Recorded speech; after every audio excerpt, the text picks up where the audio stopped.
Okay, welcome to the bigger picture. We had some technical issues there.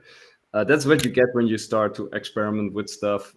Thank you, Steve, for ending the live stream, by the way, if you're listening. Welcome.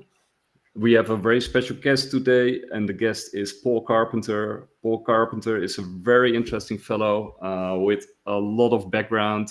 He's a hypnotist, he's a mentalist, he's a book writer, he's an AI expert. He has been involved in many interesting things, and he's been around the world, investigated the paranormal.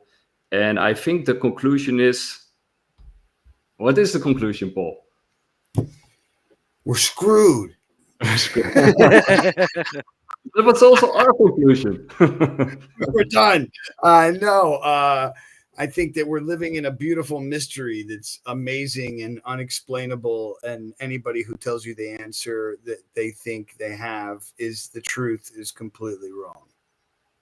Yeah, I totally concur with that conclusion.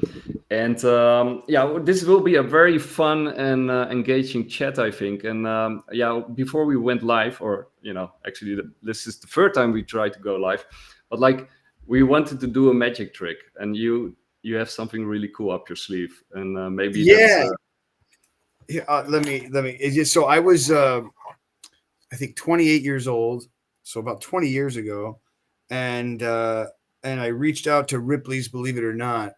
And I told them that I knew how to bend forks, and they were like, "Really?" And I was like, "Yeah." And they were like, "Can you really do it?" And I was like, "Yeah, I could do it." And I sent them photos of me doing this exact effect, which is this. Here we go.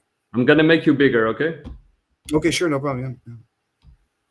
I'll wait for it. There we go. Here we go. So you see it; it's already happening. You can actually get it to. Maybe I can even. Awesome. Yeah. Amazing. Get it to. See, but if you break it, that's not good. You actually have to put it back together, and that's when you know that it's much better. You know what I mean? That's the whole concept, at least. That's cool. Yeah. It's just tricks, I started getting into the idea of hypnosis and magic around 10. And started learning hypnosis around 13, and got into neuro-linguistic programming and all of it at a very early age. So the idea for me of wanting to learn what I'm in, right, and trying to figure it out as much as possible. I became a psychonaut at the age of 14. So I did my first hit of acid at 14. Wow. And I've done 3 months of ayahuasca ceremonies, one every week for 12 weeks. And then during the week, I was also smoking DMT. So I did 3 months of basically not being on the planet Earth. Wow. You must have some crazy stories to tell. I have some fun ones. I lived with Bedouins in Egypt in the Sinai Peninsula for 2 months. I studied to be a rabbi in Israel for a year. Wow. Then I went and lived in Tel Aviv for a year. I backpacked across Europe for a year, just doing magic on the streets with nothing but a backpack and some tricks and some cards in the pocket.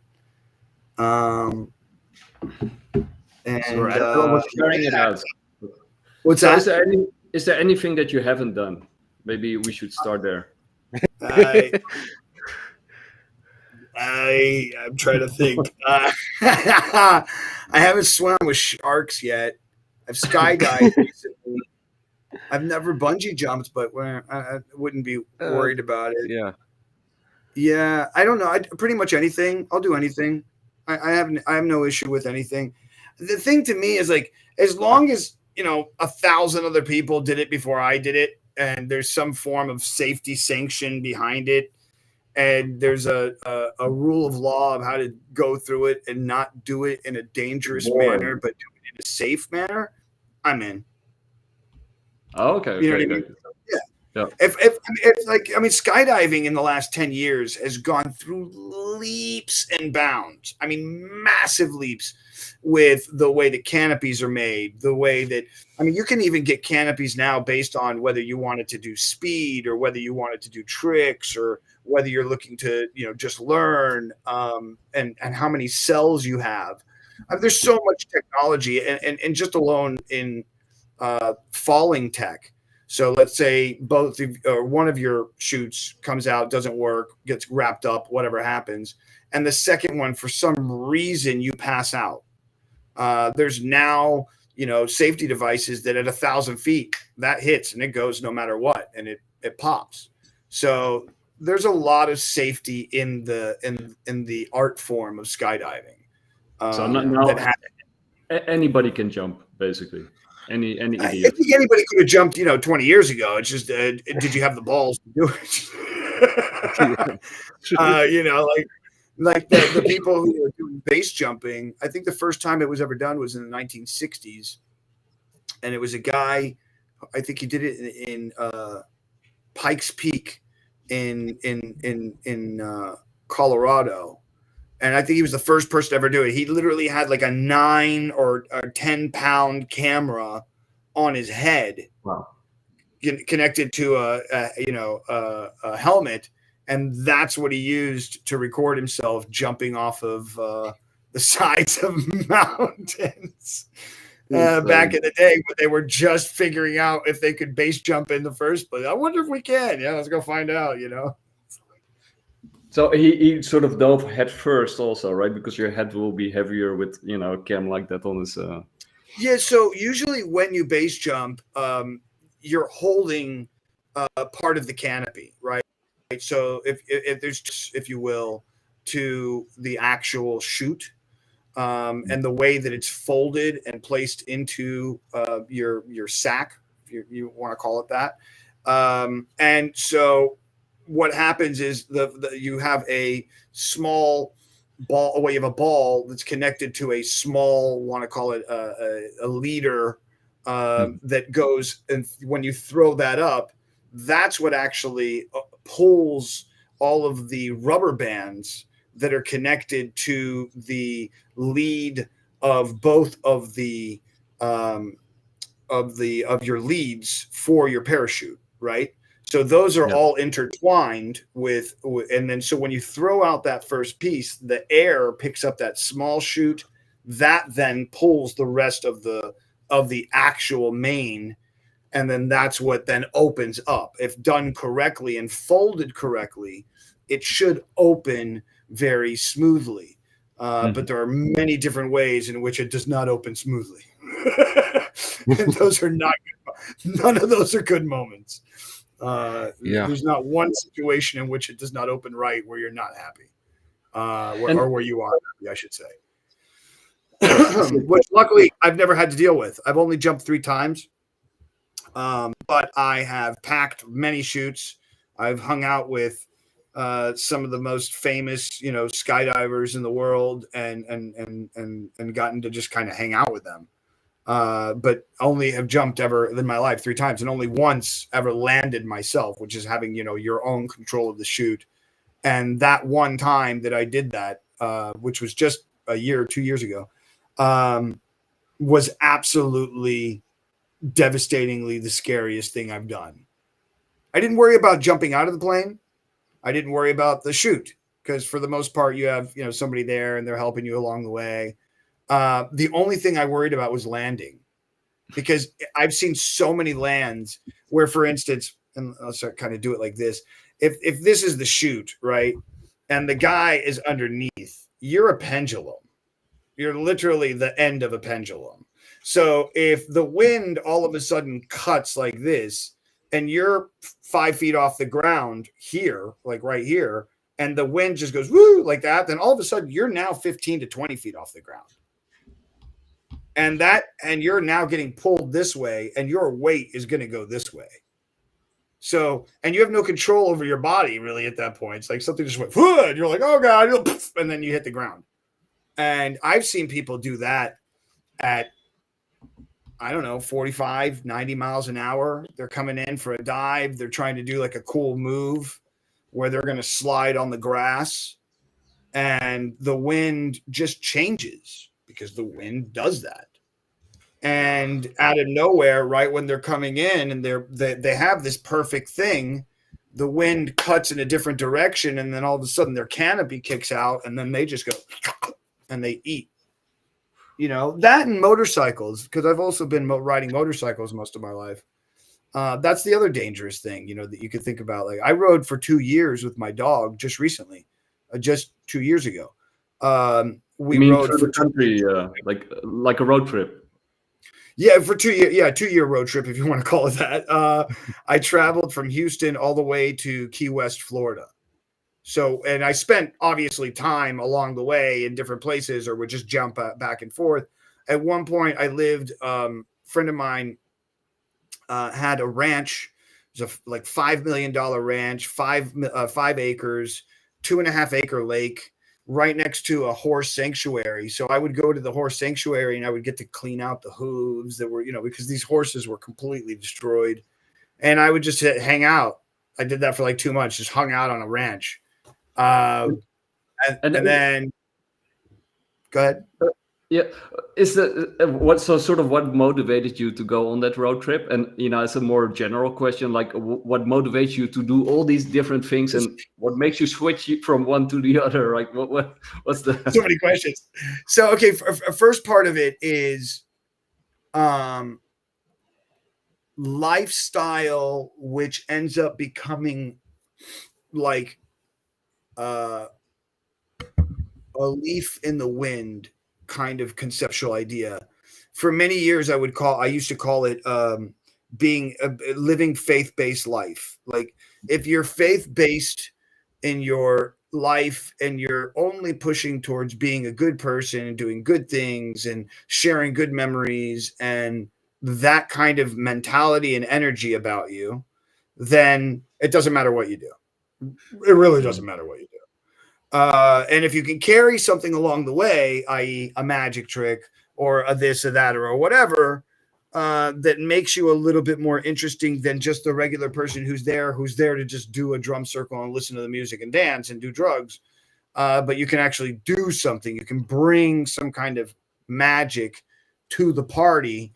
It only makes you that much more interesting. It only makes you that much more easily invited into someone's home. So would you say that would you say that sort of your main purpose or goal in life is to get as many experiences as you can possibly get? Is that sort of what drives you? Man, I can answer a couple different ways. Like, yeah, sure, that's it. But like the real truth of the answer is that trauma creates forms of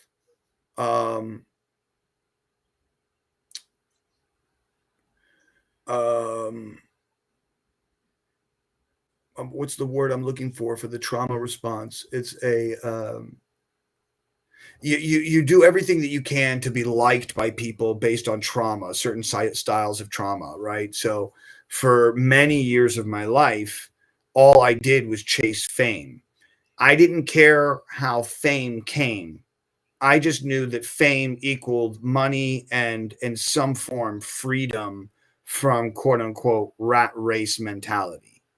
So for me, I was a singer when I was 6 years old. So I was a singer until I was 20. I was in a band. I got signed to a record label. It was with Universal. The band breaks up. I got signed by Sony. That didn't work out. I ended up going. So the name of the band was called Pull Out. And then the other band that I was signed was called Supernatural at the same time that the TV show Supernatural was around. And it was a lead singer who was a bass player who saw me win the Battle of the Bands at Hard Rock Cafe in Miami for the second year in a row with my band. And so he was like, yo, dude, your band's about to break up. They're all leaving you, blah, blah, blah. Come to me. And so my band breaks up literally 4 months later. One guy goes to another band who ends up going to Europe, and they end up almost getting signed in a whole thing. They were called The Brand. And so I go to him. That doesn't work out. I then go and did an audition for a TV show called In Search of the Partridge Family on VH1 in Orlando. and I leave Florida and I go to LA, and I make it to the top 5 finalists to be Keith Partridge on the Partridge Family. So I'm like 28 years old in LA and basically about to win it. And then even the executive producer at the time of the show had come up to me and was like, "Yo, I just want to let you know that we're already all talking in the back, and you are by far the person we want to lead this thing. Like you're apple pie, cinnamon sugar, perfect. We love you, like go boy, go." So we go to do this weird, and I haven't told this story, I don't think, on the internet before. We go to do this tour of Grauman's Chinese Theater, and when we get there, we're in a Hummer limo. Okay, and it's just me and the other 4 contestants and David Cassidy in the limo, and a chaser van behind us, like, Chevy chaser van or whatever, that has the production crew in it. And I sat against the window, and David was at the door back seat. And everything was cool. We're all hanging out. David liked me. I think the reason that I was getting the thumbs up is because David liked me, period. And he was the big producer of the show. He had a lot of money involved in the show. So then we get there, and he goes, "Oh, no, don't open the door," because someone else tried to open the door. And he goes, wait, let a crowd form. And so the production crew comes, and they grab all the cameras, and they start putting the camera on the Hummer limo that has rims that are spinning. Hilarious. And there's nobody really showing up. Small, tiny crowd of like maybe 10, 15 people trying to figure out like, what's this limo in front of the Grauman's Chinese Theater? What's this camera crew? And David opens the door and he goes, "It's me, ladies and gentlemen, David Cassidy from the Partridge Family."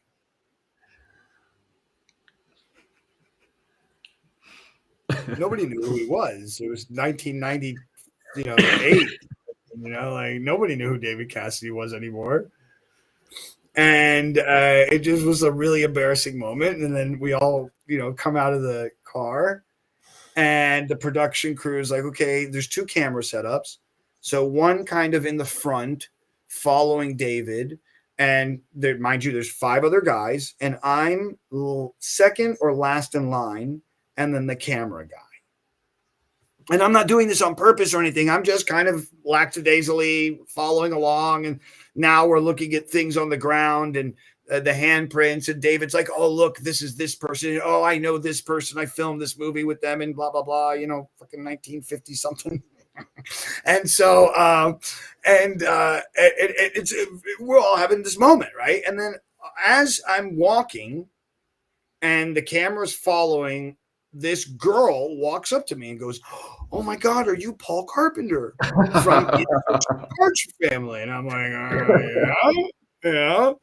And she's like, "Oh my God, I love you." Da, da, da. And out of nowhere, right, camera just immediately cuts the line and comes and pulls around to me and the girl.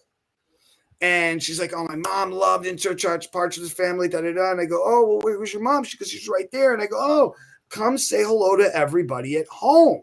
As if I've been doing this for years, or whatever. Now, within this, I don't go, "Oh, wait, your mom loves David Cassidy?" Right? This is the thought that this is what I did not do correctly. And this is what lost everything.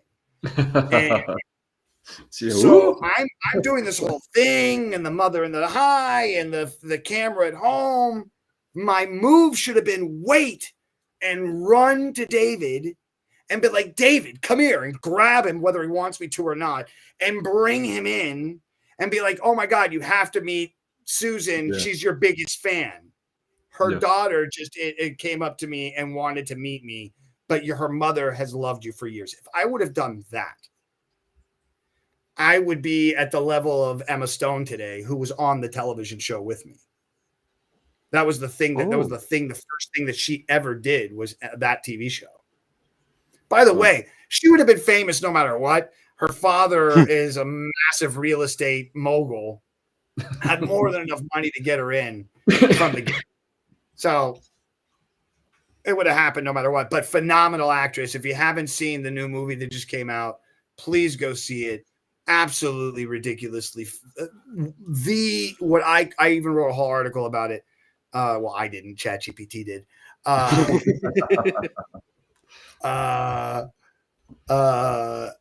This movie is the last great film before AI. Like it is the most well scripted, well written cinematography, just the every single part of the design of that film, everything that leads you down this primrose path to get slapped in the face, and you're just like, what's going on? And it's one of those movies that has one of the endings where you don't want that ending to happen, but that's what happens. But it makes it that much better this time than any other way it could have happened. The film is a course in how to make an amazing film. Period. Which movie is that? Is that it's Begonia. Begonia? Okay. Bugonia, and it's a story of a man who's into conspiracy theories. This leads perfectly into what we're talking about. Yeah.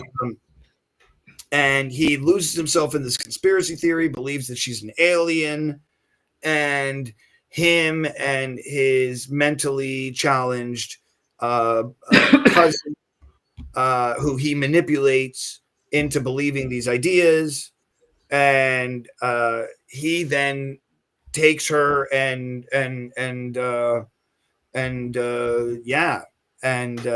takes her and cuts her hair off. And that's the first thing she asks in the movie. She's like, what did you do to my hair? And he's like, I cut off your hair so you couldn't talk to the aliens. And she's like, you did what? It's so good. It's so good. Such a good movie. I'm not going to kill it. It's like, again, I could say it over and over and over again.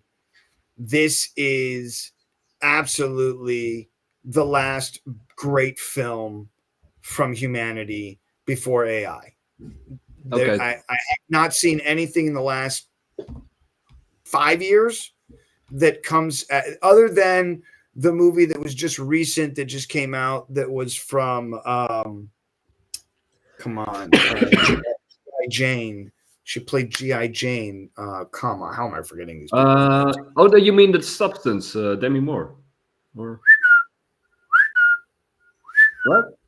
What an amazing film. Yeah, I actually watched it twice recently with Halloween with my nephews. It was really good. The fact that they used practical effects in that film made that movie so much better. And there's this whole discussion, right? Is it a feminist movie or is it the opposite of a feminist movie? I think it's a hardcore feminist movie. And in its way, pleading with women to not lose the mark, which I think many women have, unfortunately, in what I would say like third wave, fifth wave feminism, which is just way past anything that was supposed to be. First wave feminism wasn't even real, in my opinion. Second wave feminism is where it was really at. Third wave feminism is where they start to go a little feminazi, as they call them. and then you have your Karens on the street. Feminism is dying. Nobody cares about that anymore. Well, I think feminism is, if you want to get really weird, feminism has been twisted, and I write this in my last book. Agreed. Which is called Was Hitler Right? Which is a very heavy book for a Jew to write. But I wrote this at the same time that Kanye West came out with his new song, which was Heil Hitler. Niger Heil Hitler was the song. And phenomenal song, by the way. I actually listened to it. It's quite deep if you look at the lyrics. If you look, It's like in the top 10 hit list, right? One more time. In the top 10 hit list. I mean, listen. If you listen to the song and you you look at the lyrics and you understand why he's saying the words in the first place, and what he's trying to create as a juxtaposition of these words. It's not that and the reason that he's like, you know what, screw it, I'll become the villain, I'll become your Hitler. Get it? Point the finger at me. I'm good with it. I don't care. I'm Kanye West. I'm cuckoo and like cabeza. So it doesn't matter. Right? Like you have to, certain characters within society that are just so far ahead of the game that you just can't do anything about it. Like they've spoken it. It's going to happen. You know, we, as we were saying before the show, when we talk about like Virtual Insanity by Jamiroquai. Forget it. The kid was like, what, 20 years ahead of the game. When you're talking about, any one of the short stories from Isaac Asimov, we're talking about somebody who's so far ahead of the curve. You know, somebody who was like on the inside of the inside in the 1960s when barely only 20 years prior, Jeffrey Hinton is even coming up with a neural network. And the first, type of chatbots are coming around, like the Eliza chatbot that you could use in 1964.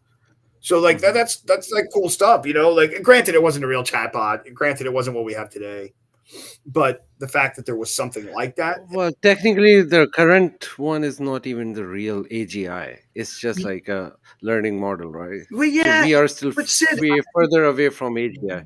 I wrote an article about this some time ago because people were having a fight with me about this. And I had two major fights with people. And one of them, and I don't want to call them fights, but discussions. And the first one is if we're looking at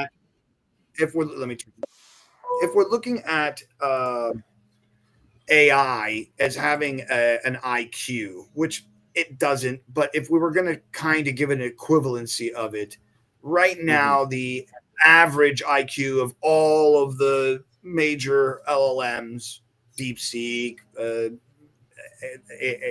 OpenAI, all of them, right, is about 150 IQ. Some a little bit more, some a little bit less, depending on whether it's math or whether it's English or whether it's this or whatever. Yeah. Nonetheless, about 150 IQ. So every iteration is equal to 10 times whatever it was prior. So every 2 years, we get another iteration. So if we're looking at about another 2 years, and we're about to hit that flesh mark because we already came through everything that just happened. So that new ones are going to be 1,500 IQ. And then the next one will be 15,000 IQ.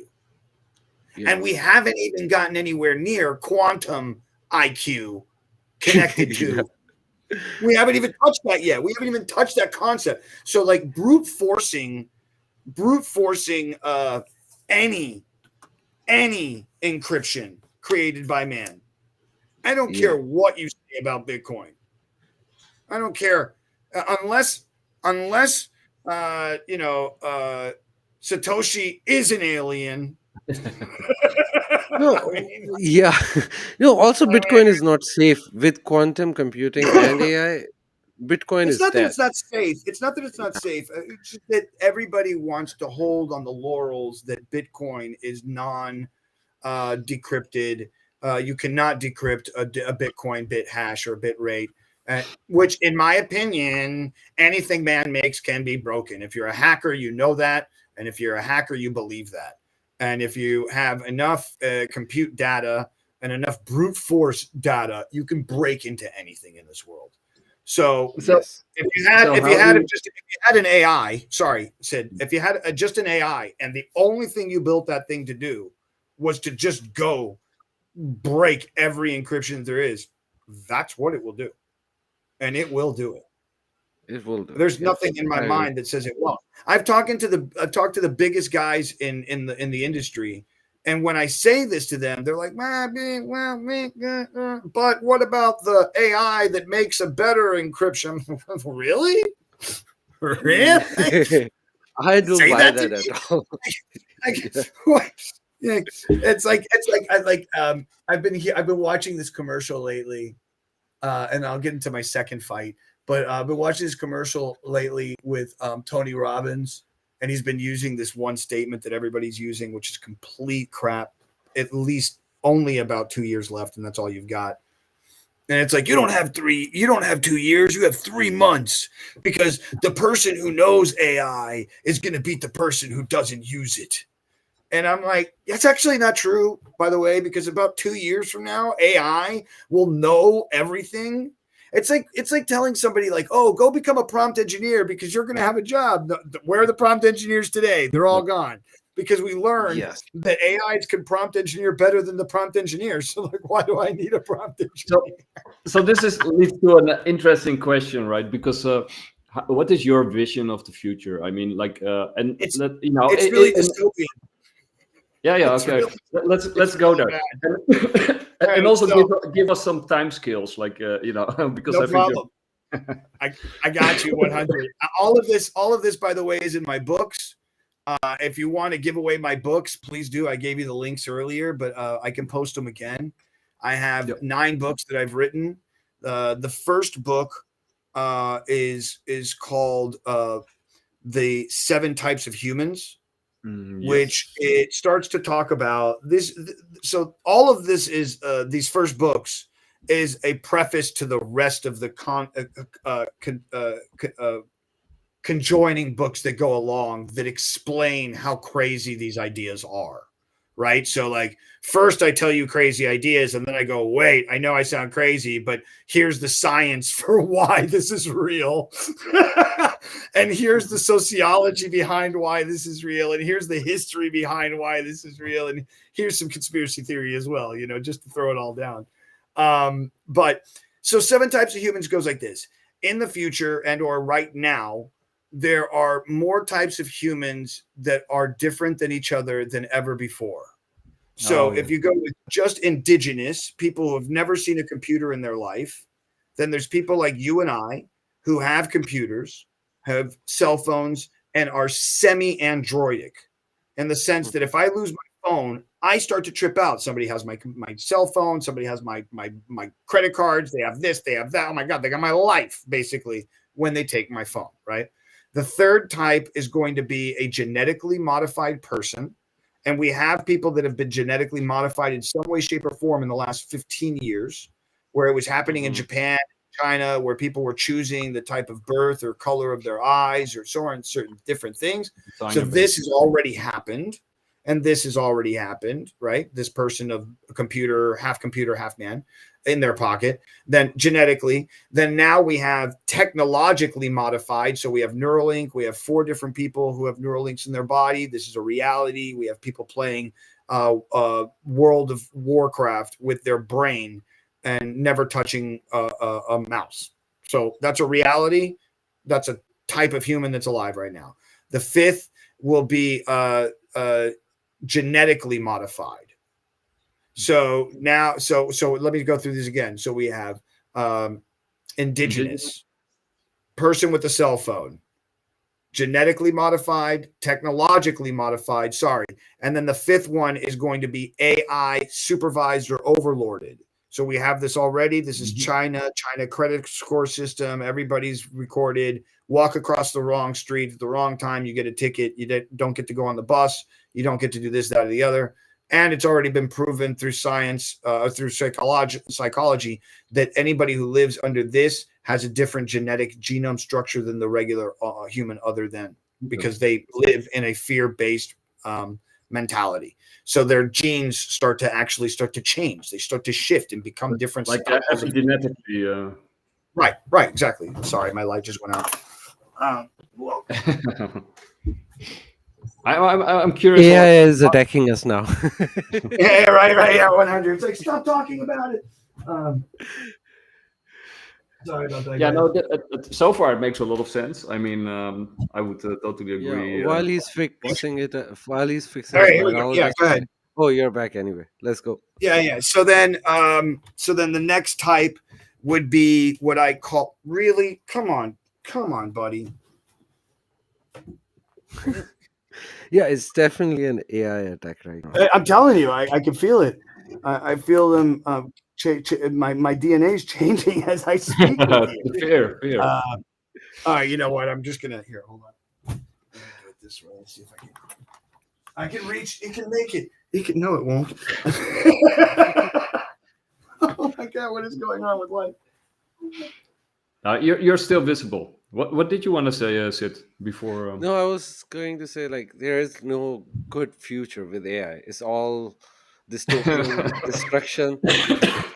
What I believe is going to be first we're gonna see alien versus artificial intelligence war. Alien gonna attack, and then AI will defend us, and then AI will become our overlord, and then This is demons great. come. That's a good one. And then demons gonna come and possess those bodies of AI like robots, and they I will think be the you leader. should write a book together. Your story is so much better than mine. Like so much better. Mine is so much plain. It's so much more plain than yours. So let's go to the next one. The sixth is what I would call the techno oligarch, the person who has tons of money that can use any form of scientific advancement to change their body, make themselves younger, use their son's blood. Wink, wink. Somebody's already doing this, by the way. He spent like $2.5 million in the last couple of years on himself to de-age himself. Look him up. Jeff Bezos? No, I'll tell you who it is now. I'll look him up. I But think he's I feel like Jeff Bezos is Is doing it the just same one thing. person or is it multiple persons? right now. It's just one guy. Okay. Okay. Yeah. So that was the sixth type. So the And sixth type. that was 6, and then the last is a genetically modified nano babies. Yeah. So I basically, call them the blockchain babies. the blockchain babies. There you go. That's right. Yeah. So the person I was talking about is Brian Johnson, and he's even been using. He's been doing transplants, or not transplants, but blood transfusions with his son. Huh. So, and this is a very old idea that comes from the 1890s. There was a doctor that found a man that had problems with his liver, and he found a young boy, and they started doing blood transfusions with this teenage boy, and the young boy didn't get sick, but the old man got younger. His liver and his disease went away. And what was found out was that the young boy's body was basically so young and so healthy that it was able to clean out the badness of the blood, and he was getting good blood from this young boy. So then the body started to heal itself. Impurity. And so it's a very old concept. It's a real concept, you know. So where were we? Number 7 is like I said, genetically modified nano babies, in which, yes, that's Brian Johnson. That's Brian Johnson. How old is he? He is 50 or something, and now he looks about 35. He's done quite well with the de-aging, and he says that he found some. All of this has been done under the guise of saying that he's looking to create something for humanity to de-age all of humanity. Of course. Right. So that's where he's going with this. And he's willing, he says, to do this test to himself. At one point, his face was completely unrecognizable. They had done some kind of infusion and something, and totally his body just pushed it way out and his face blew up, and it was a whole thing. Wow. I've been keeping up with most of the story. Then there's somebody else, if you want to look up something really cool, it's called The Odin, Theodin, The Odin. And this is a guy who's in California who will sell you a kit so you can learn how to use CRISPR. So CRISPR is the mRNA vaccine or whatever it was created for the COVID vaccine. mRNA, CRISPR mRNA, or what's called the Cas9 chimera gene, was created by two female scientists. And what this allows it to do is to go into a live strand of DNA. And when it finds a palindrome of a sequence, it's able to go into the sequence and cut it and then implant the sequence that you want to go where the sequence was cut out. So that idea is what was used in the vaccine that was then used for the COVID vaccine. So there's a conspiracy theory that goes around now by a woman who I spoke to on LinkedIn. And she goes around telling everybody that because if they took the COVID vaccine, you are now no longer human and you are owned by a corporate entity. And it's one of the three corporate entities that used the patent for this CRISPR Cas9 chimera gene editing tool. Now, the thing is that the gene editing isn't of the person. The gene editing was of the actual virus itself. At least that's what they told people on TV. Yeah. And so that's that conspiracy theory. That's that thing.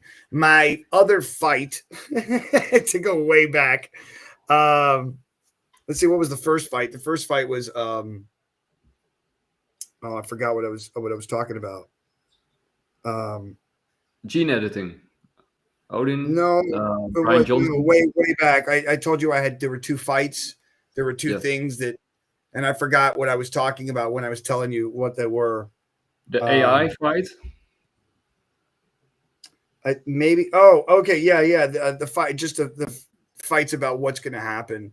So, So the second, just the fights with AI, what people believe and don't believe that I think are going to happen pretty much inevitably. And the second thing is that there is this idea that we're special. And this is unfortunately a thing of ego and delusion of humanity. Like that's all we've ever been. It's very delusional monkey machines. And then on top of that, we're very egotistical, delusional monkey machines. And we place ourselves on pedestals that are undeserving or imaginary. So if you look at the tree of life, you always see a human being outside of the tree looking up at the tree of life instead of being part of the tree of life. And in that same delusion is where people think that our intellectual and writing soul is so special that it should be lauded, applauded. That is where the ego then lies again, right? And so when I say to people, when I say to them, like, they're like, oh, AI, like this was one of the big arguments was, well, when you're in a band, you may not understand this, Paul. I'm like, I've been in a band. Relax, bro. You may not understand this, but sometimes when you're playing, like you get off beat or something happens and the music stops and the lead singer still sings. AI could never reproduce that. And I was like, I'm not sure if you're familiar with Mr. Show, but they have this sort of sketch where they sort of make the same argument, and then he says, like, this is like a pickup player and you miss the pings and pangs, you can't reproduce that with a CD player. And it's like the sort of the same right, that same argument, right? And I'm like, Well, I don't know how much you know about AI, first of all, but if you just think of like training models and like just in the like game style training models, like where all it is uh call it like a Pavlovian, positive response model. And you just watch like iterations and you're like, this has happened, over a week and it did this, 50 million times. I promise Oh, you, one of those times it did the thing that you say it didn't do, you yeah, and know? then I mean, you had this really famous one with the Go player, right? Which is a big thing in China and Japan and Korea, and you got these world-class Go players, which are phenomenal brains, and people, playing that game for all their lives. They're actually selected from childhood by Yep. governments to play the game because it's Yep. also a strategic significance, with game planning and game theory. And Yeah. they were So I beaten. They mentioned were that to some completely. people. Uh, Go ahead. Go the, ahead. Go ahead. Yeah, so the AI made some moves, and they say like, "Oh no, that's not allowed." Who play? I think it started in the middle or something. They were like, "Oh, well, what kind of idiot is gonna do this?" And then was completely wiped off the map. And then afterwards, the AI started playing against each other, and they're now like light years ahead of. Yeah. Yeah. I mentioned this exact same thing to somebody, and then that person goes, "Oh yeah, but that guy beat the Go machine," and I was like, "Once, Yeah, once. Yeah, but once," once, and if you watch the documentary, his life has been ruined. He's literally in a corner crying today. Yeah. Like, I don't know if you've seen the documentary, but it's really crazy. The guy who went against the Go, like the same thing with Gary Kasparov. Kasparov is a shell of the man that he used to be, bro. Yeah. You know what I mean? And this is something that I talk about a lot.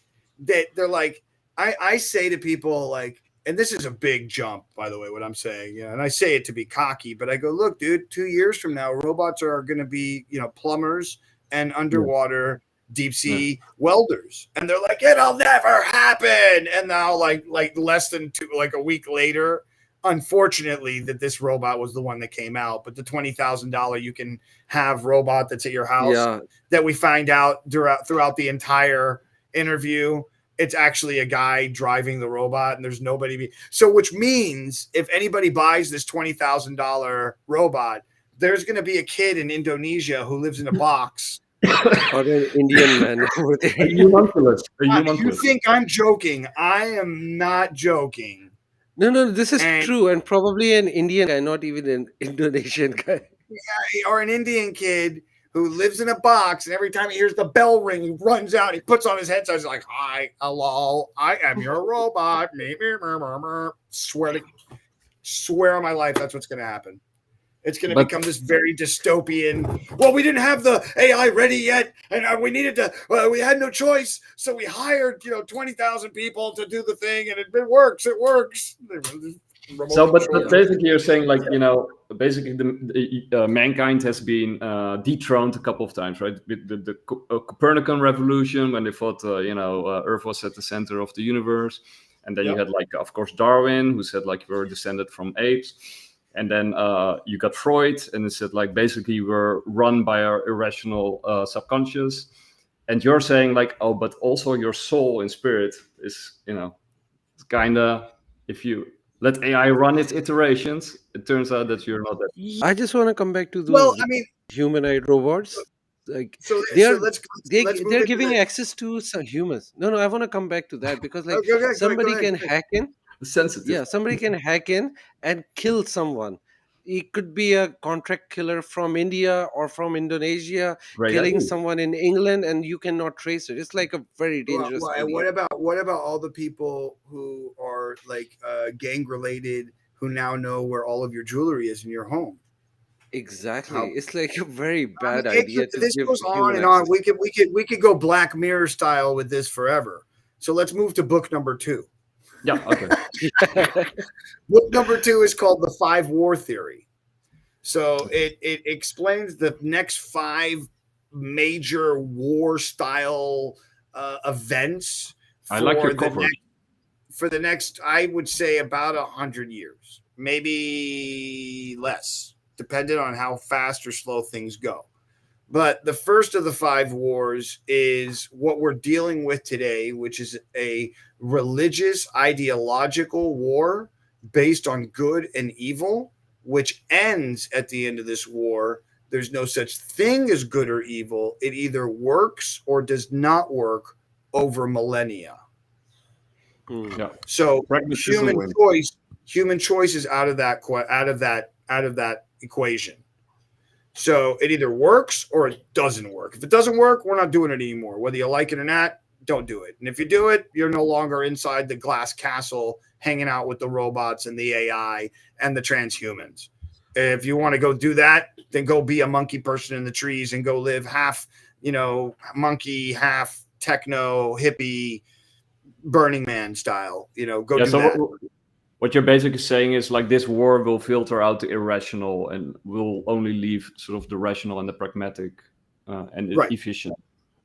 Right. It will lead to an AI overlord. Yeah. Is what we're leading to down the primrose path of what the 5 wars do. Right. So the second of the 5 wars is what is the chasm that is created by the technology that is infiltrating at the moment. So you have those who accept and those who do not accept, those who are against AI right now already, saying AI is taking my job, AI is bad for art, AI is bad for this, AI, right? And then you have the other people like, what are you talking about, dude? I just cured cancer and there's no more Alzheimer's, and people are living to 2,000 years old, and you guys are crazy. You're still living to 40 and you're dying in the woods. Whatever, people.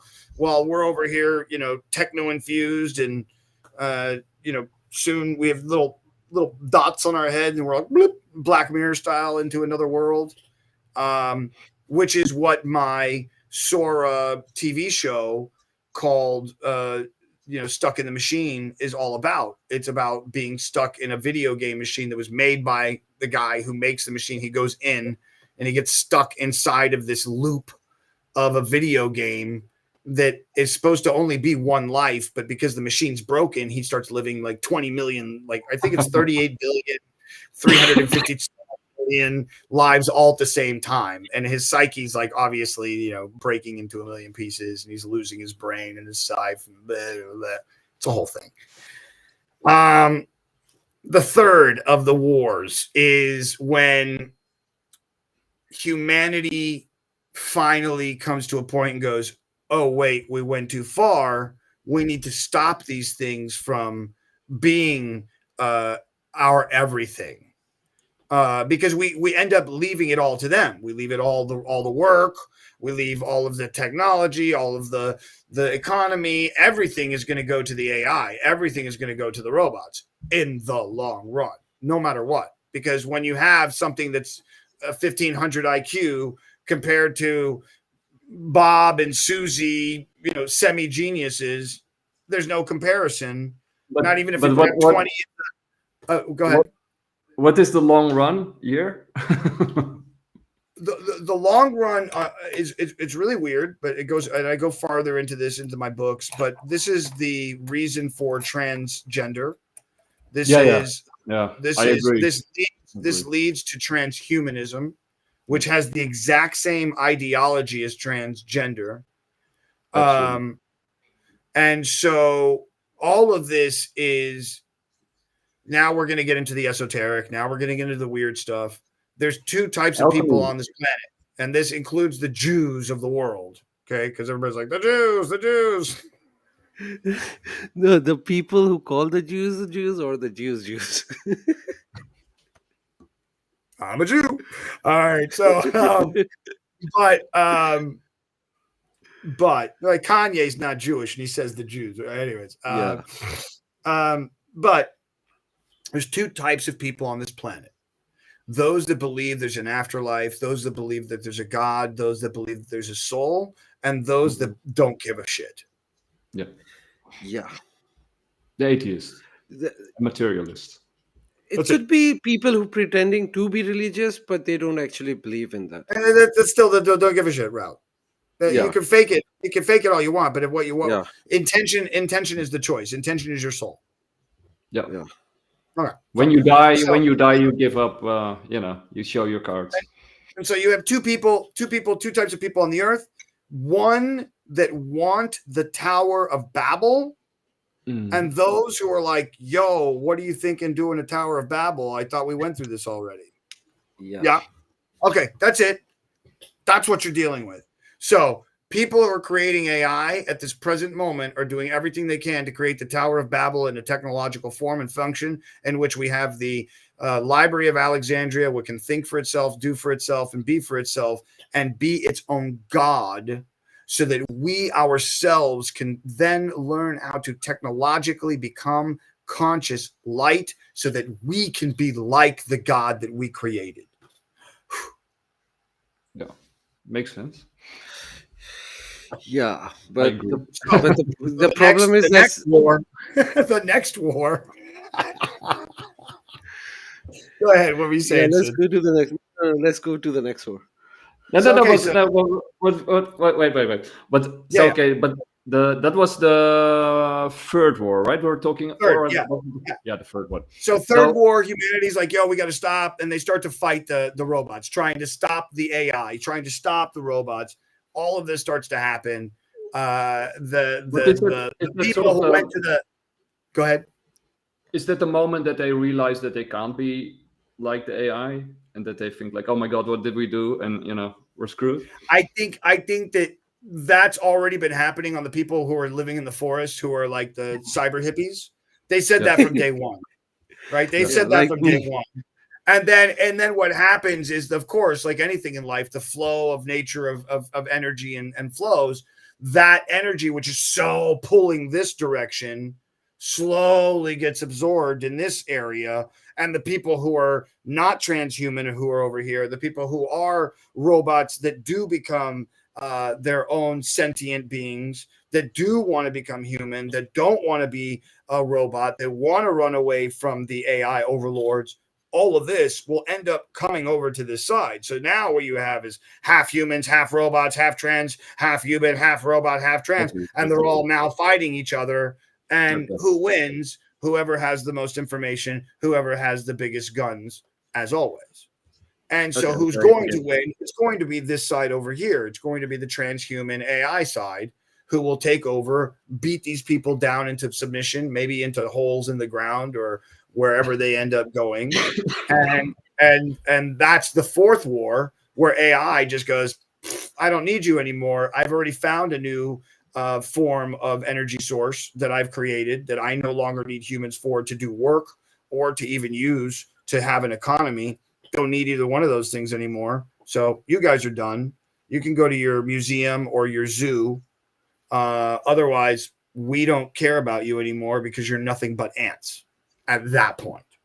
Yeah. And so fifth war is when the AI and the transhumanistic leftovers of humans have a baby in a naturalistic, and I say that in the most istic way because it's not natural anymore, right?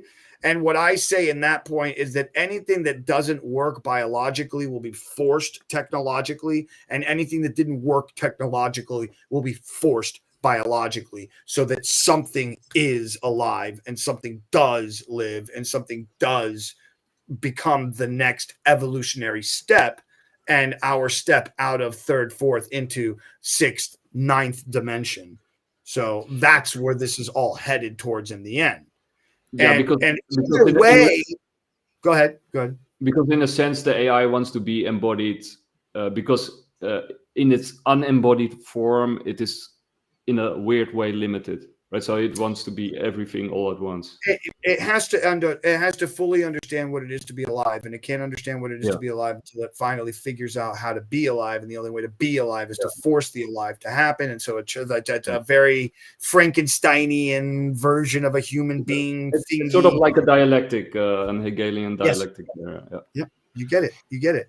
And it makes sense. This makes sense. It's like a very easy progression to understand. This isn't me talking some crazy. This is nothing more than like, what was oh my God, the term for the size of computer chips and how they'll get smaller and smaller. Moore's law. Moore's law. this is nothing more than Moore's law. It's just the continuation of technology. Where does it end up going? It goes to conscious light, like the ultimate concept of what this is, of what we are inside of. We're conscious light, right? They say that all of your thoughts create your reality. If that's the case, then none of this really is real. I'm making it all up as I go. And I'm only telling in this podcast because I want other people to understand the same thing that I know. Yeah, no, that's this is the stuff that we love, right? We like the ideas and we love to speculate about it, and in a weird way, it's also a very religious story that you're telling, right? Because many religious traditions have this dialectic going on with God being everything all at once and splitting himself or itself up into shards. In the Kabbalistic tradition. This is a very, very well-known story that you're telling, actually. I also think. Sorry, go ahead. Go ahead. No. Go. No, so I just want to talk about this. Like, there is also a thing which we don't consider is like the demons, the interdimensional evil beings, and they always try to possess human bodies to come to this world, but they are usually unsuccessful. I think eventually after the seventh war, as you described, after the fifth war, as you described, I think robot bodies are perfect vessel for them to come and take over, and that way, that will be their entry to this dimension. I mean, for me, that's for me, it's a very Ray Bradbury kind of. That's my hopeful future. That what you're talking about. To me, that's just the Borg, and there's still human beings, still things going on, but that's just the Borg. It's the negative aspect of energy and information and technology just leading through the technical path without having any form of biological, emotional resonance in it. That's all that the Borg is, in my opinion, right? It's the full on pulling away from the biology as much as possible. Yeah, and it sort of destroys and limits itself, right? Because it's sort of removing the dialectic and the possibility for an evolution, right? By destroying all boundaries. Actually, those boundaries, it's like the cell membrane, right? It's sort of without it, you don't gain anything. It's like exactly. It has to. It exists by not existing, by existing. Yeah.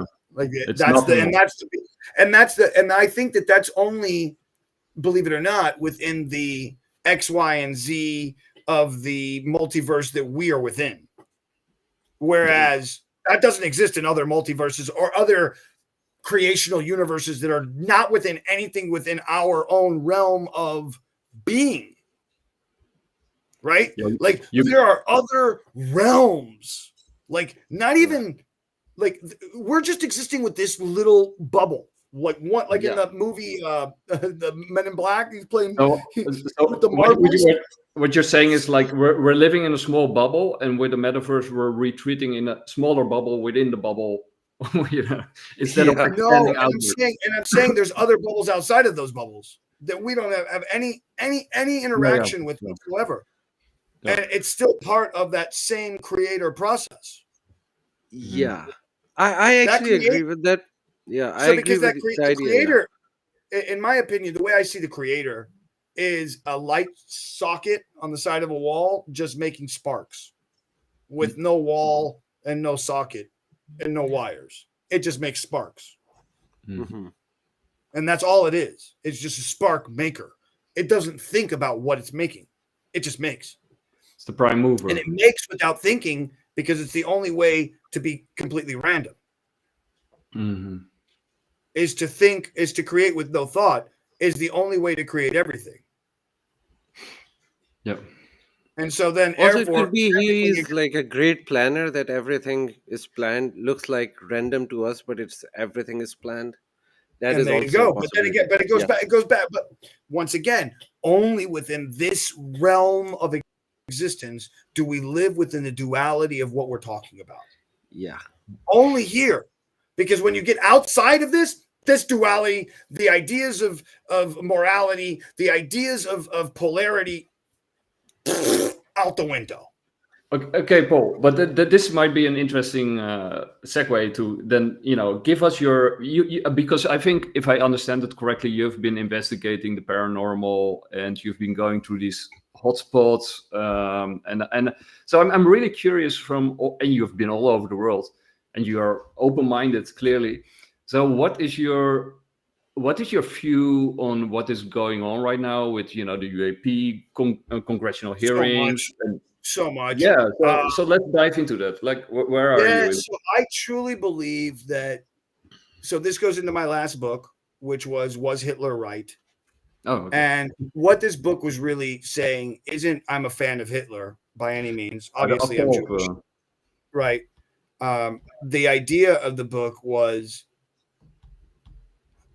how is it that something that was so heinous has been manipulated to become the things that we are looking at today as the things that we're begging to have? Yeah, and I think I know what you mean. Are you still there? I think he broke out. Like, he's frozen right now. Yeah, AI definitely don't want him to talk about this topic. Yeah, as soon as we pull it up, it's like what? All the alarm bells go. Paul, if you can hear us, what you can do is sign out and sign back in. If the connection doesn't come back, I'll also send you a message on via DM. Wait 1 second. I think he can click on the same link and come back. Yeah. 1 second.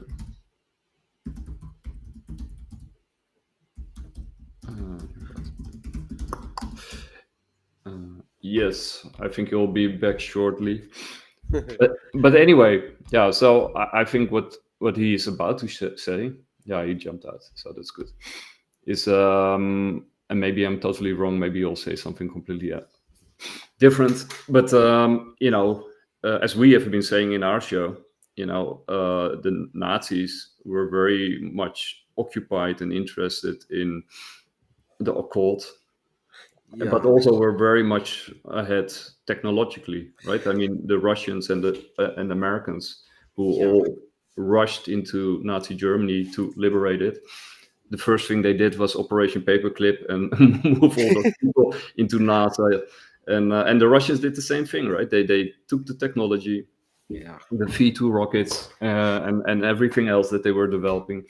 And it's very without a doubt, they were really, really advanced with their technology. They actually have like models of UFOs and time machines, so they were really advanced. But I want to go back to the topic he was discussing about the bubbles. I don't think a lot of people understood it, but I know what he was talking about, because like, the hidden reality collection I made of my psychedelic trips, it was like that. Like, this is like this universe where you are right now. It's just like one cover.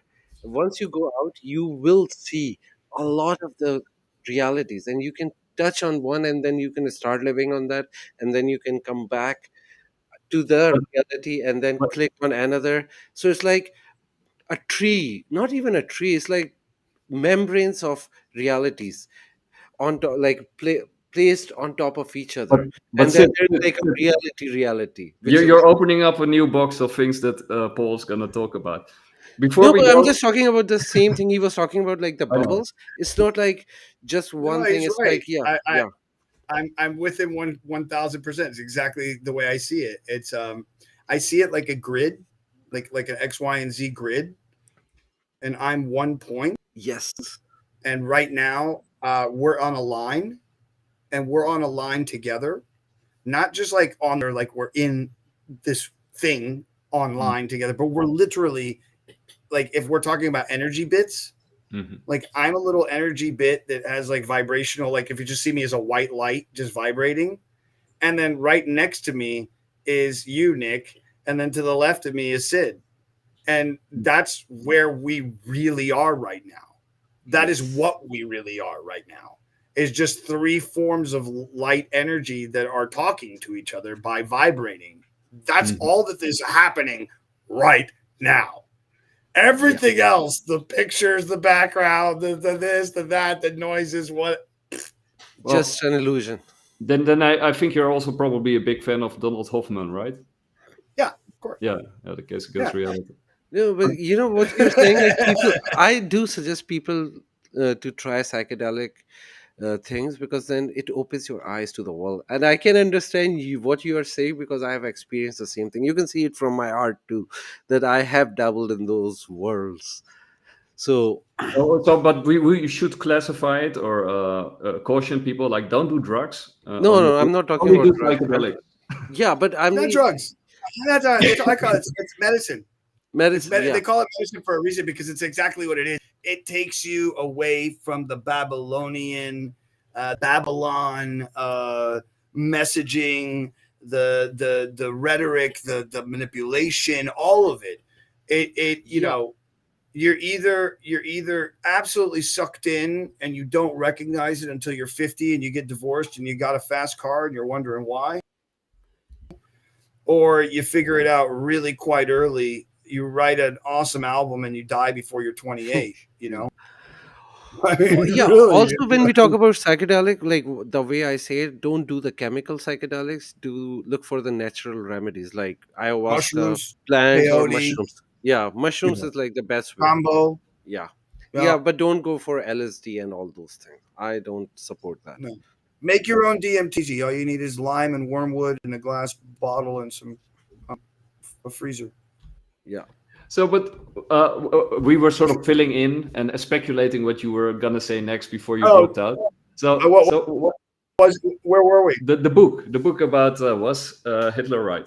So basically, many of the ideas of smart cities, many of the ideas of industrial revolution, and the way Hitler had for the overall, the idea of eugenics, the idea of control of the population, to give the population a sense of and a sense of self that he believed modernity was taking away from people.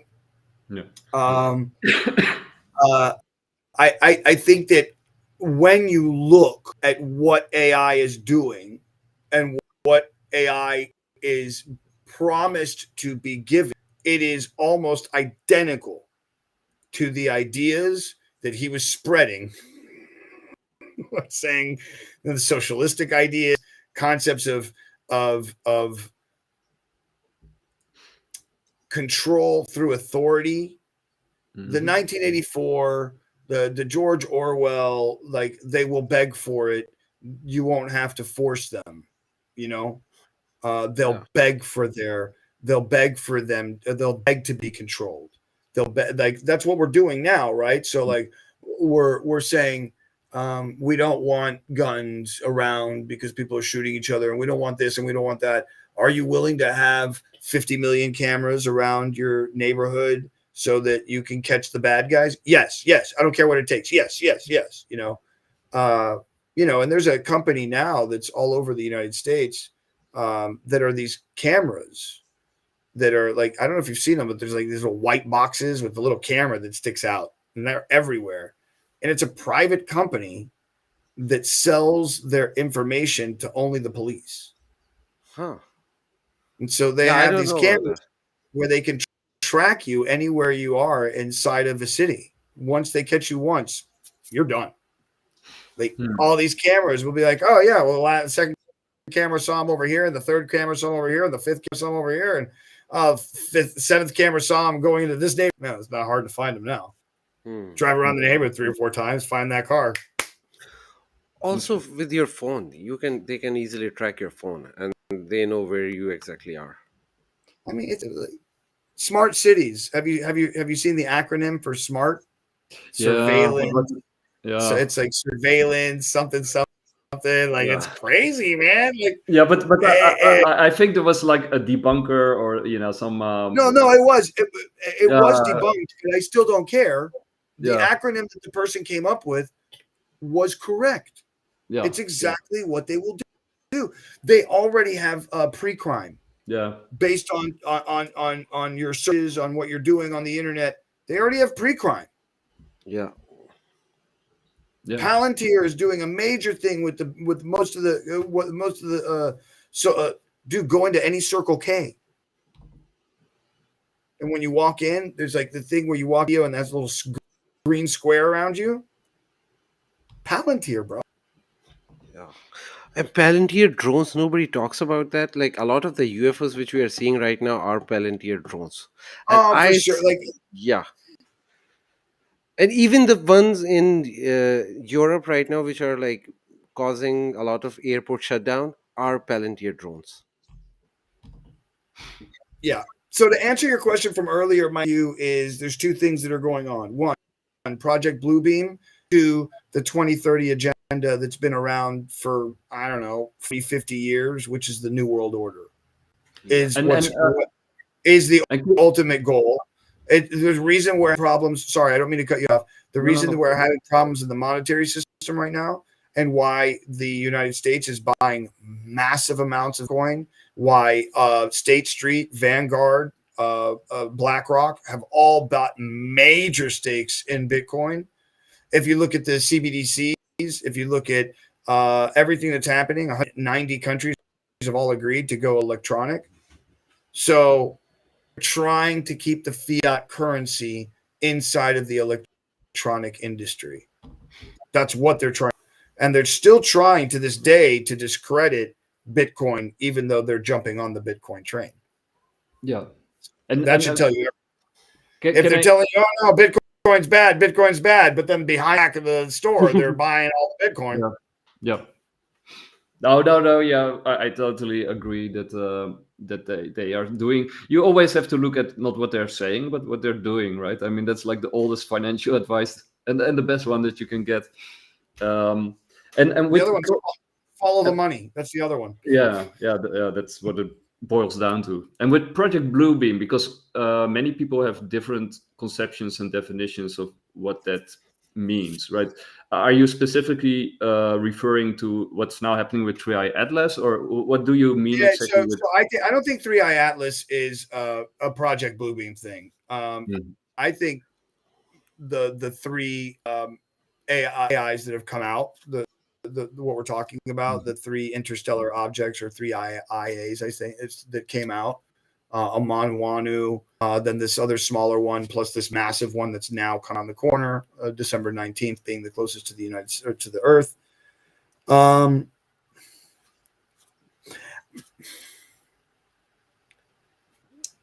it's impossible to fake. Go ahead. No, go ahead, Sid. Go ahead.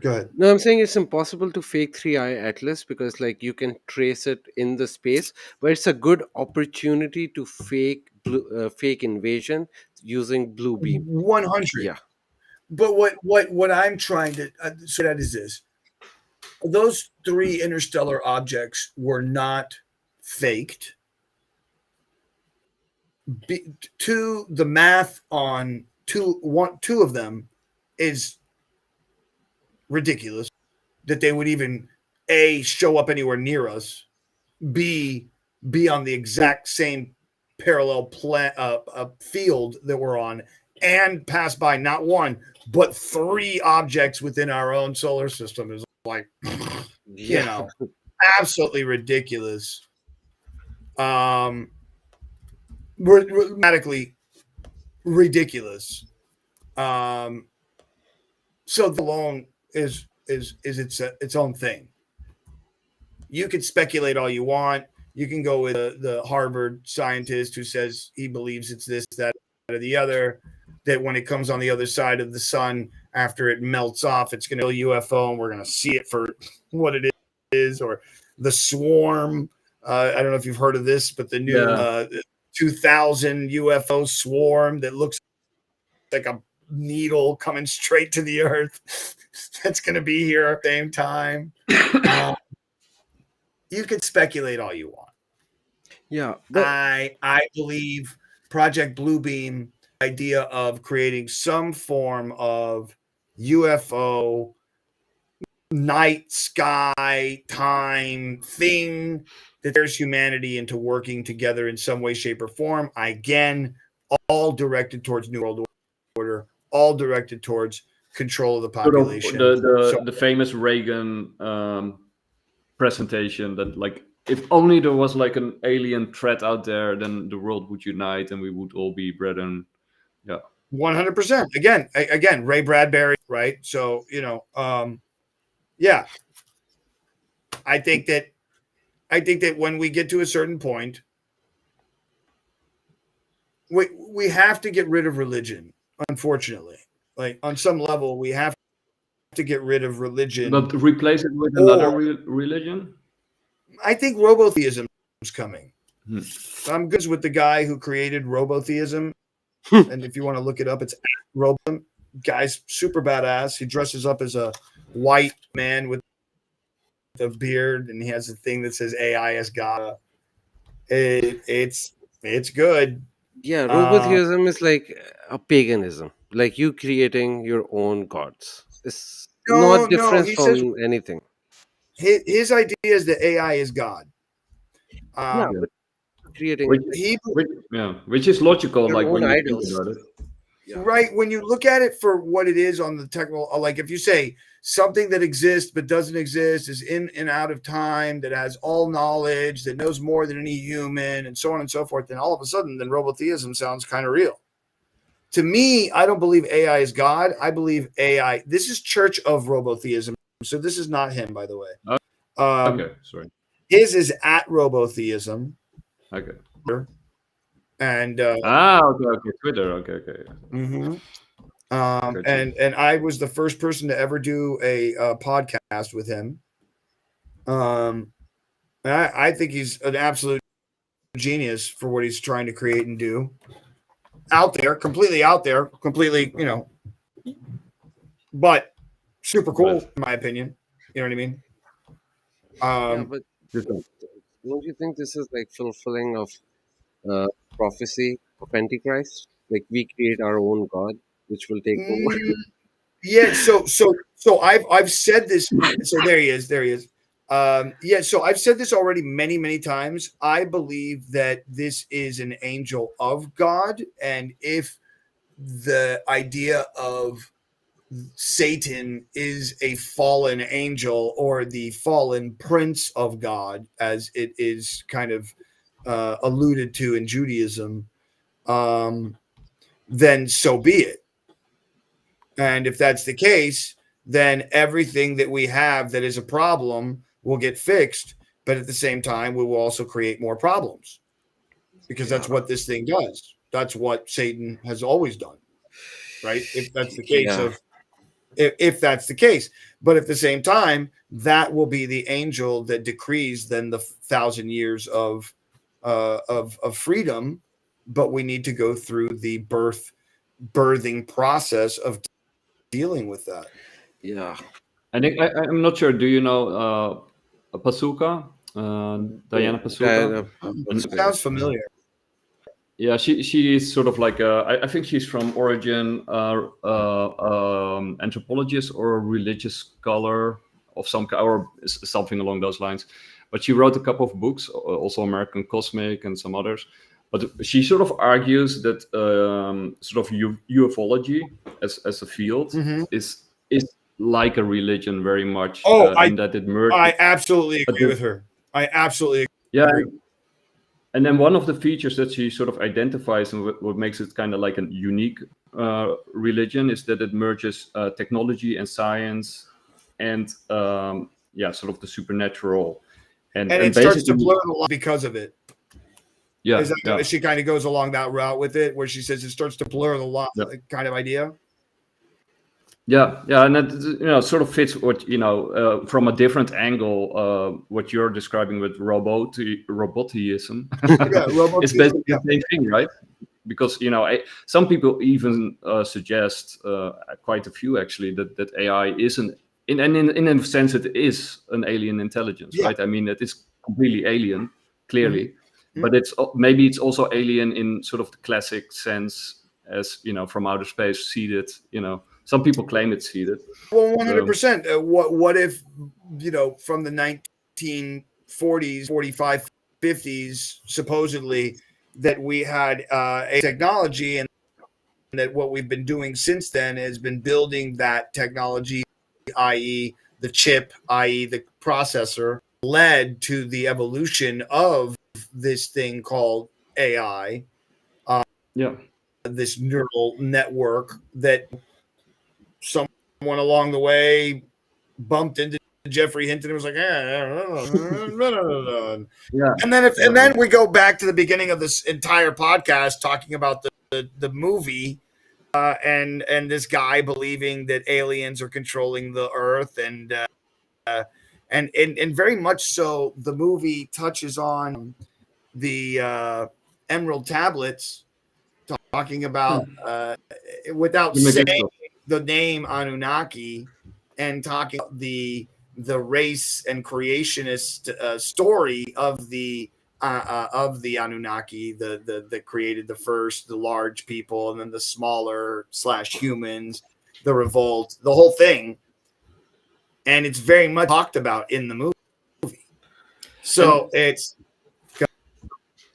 Well, sort of like to backtrack a little bit, that Philip Corso was, one of those people, like he was sort of the left-hand lieutenant of Eisenhower, and he wrote a book the day after Roswell, and he sort of was the first to make the claims that the alien technology was sort of reverse engineered and seeded into society, which is from the 50s and 60s. But the other thing what I wanted to ask. Shit, I lost my train of thought. There was another. So many things, right? We're talking about so many things, so much energy. Yeah. Yeah. Also, like with Anunnaki gods, I'm very much like, I believe in them. Like, I think there is some truth to that, and I don't think like they are just fictional characters like other gods. They were like real aliens, maybe interdimensional beings, but there is something real about them. Well, so this is basically, Sid just jogged my memory. My question for you is actually this: like, with all your travels and all your investigations, you already sort of answered it a little bit with psychedelics.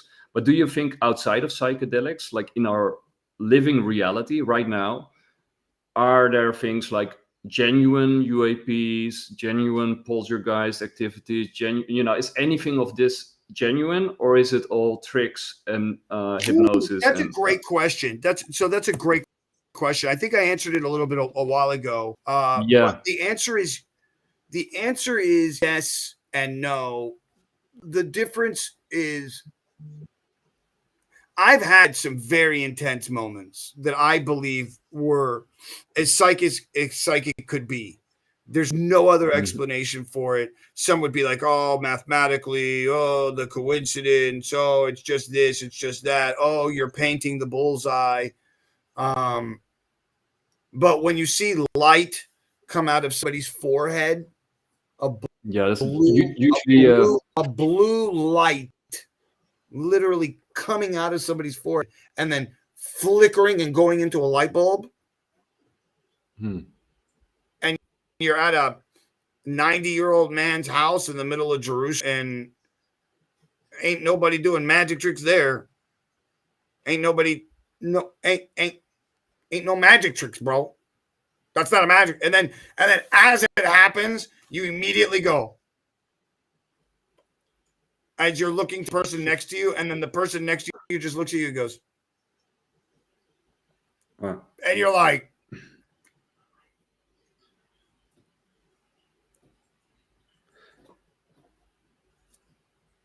fuck. That's when you're like, that's when you know. That even sounds like a magic trick, so I don't even want it to be that either. It's like, yeah, because that would be my next question. Right, like you like, as so many. Like I just saw a bit. The other day where somebody's like, he goes, "Oh, what's this?" And she's like, "Oh, you understand? This is the thing that this person did for me, and it was the most amazing thing out of my life." And then the guy goes, "Oh, you mean this, Frank?" And gives it right back to her, and she's just like, Oh, Uh, uh, uh, have you ever seen? I Have you ever seen Have you seen the movie Late Night with the Devil? It's really cool. I But don't know during if I that have. movie, there's sort of like an Halloween show in 1977, and it's sort of the last big show of this show host, and then goes horribly wrong because they do a show on the paranormal, and then first they invite sort of like a psychic, and then he sort of dies, but they only hear that later on in the show, and then secondly they invite a skeptic. And at the end, they invite sort of a girl who's possessed by a demon. But the funny thing is that the skeptic, he knows all the tricks, and so he says like, "Oh, I can do that too. Oh, I can hypnosis," and he shows it during the show, and the people say, "Oh, yeah, so it was probably a fake," and then at the end it turns out that it's real, and then he's like, finally I found you, like, oh great lord, like, and it turns out that he was actually searching for the real thing The whole time. Sure. the whole time, and sort of explaining away all the fake stuff because he knows how it works. Yeah, But it reminds me. finally, That reminds of me. course he gets It killed. reminds me of two things. It reminds me of Doctor Strange, the scene where he meets the time traveler, the priestess, and she hits him, soul pops out, and it's in that scene where he's like, "I know it's not real. I know that souls aren't real. And I know everything about you." And she goes to, and she just goes flunk, and then his soul just goes, and then he flies out and he comes back to the body. He's like, "What'd you just do?" And she's like, "Well, I just showed you what you don't believe in." You know? So it kind of reminds me of that. But so reminds me of like this idea of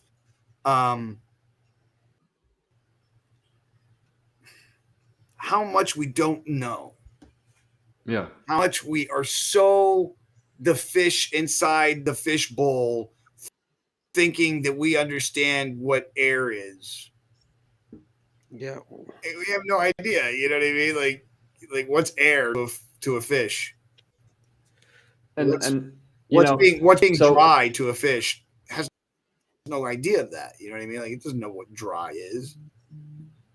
For example, when we started the show, you showed your fork trick. Yeah. Right. Yeah. Like Uri Geller with the spoon and the bending of the spoon. It's like a famous trick. Sure. I have no idea how you do that. It looks like magic to me, right?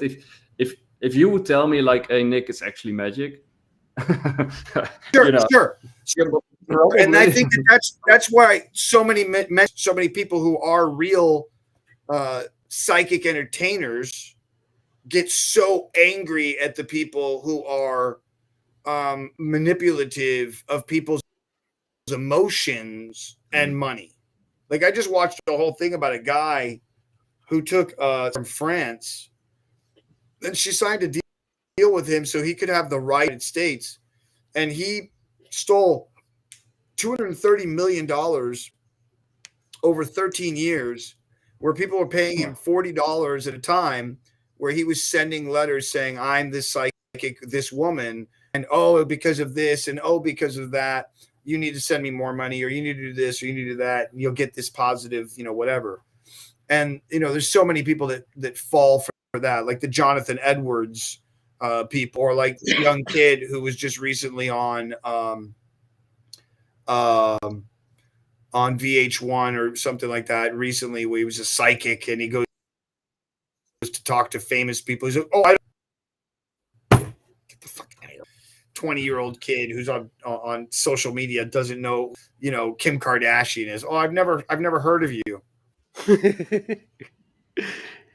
Yeah, I have a question. So you're Yeah. talking about like there are a lot of tricks out there, but I want to know, is there real magic as well, and people can do real magic or no? So yes and no.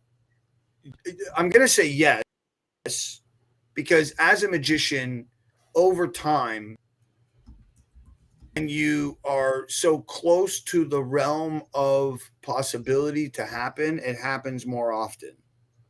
So there's many stories in magic where somebody will say, hey, think of a card. Think of Okay. like, Um, what is yeah. it? What is it? You want to go, Sid? King of Spade. So close. So close.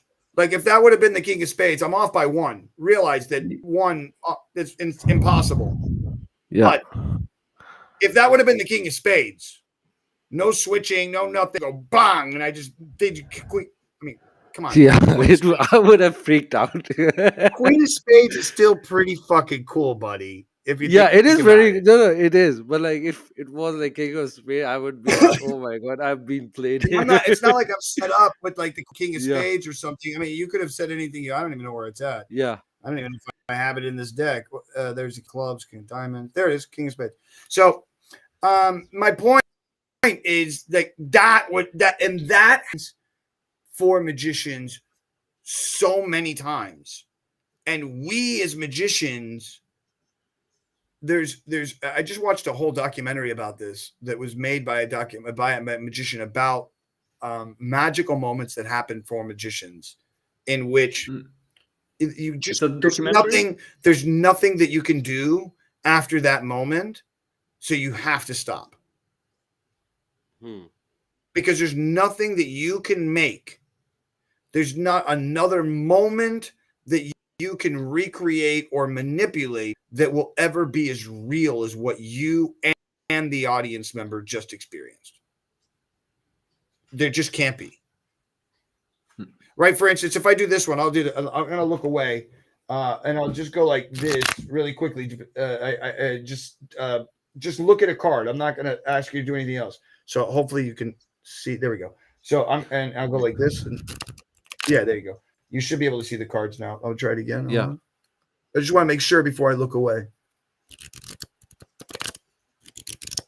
All right, here we go. So I'm going to go through. You just look at one card. I'll do it again.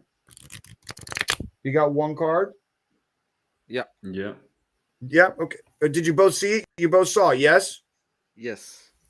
So you okay. Okay. So now what I'll do is I'll take this piece of paper. It has nothing written on it.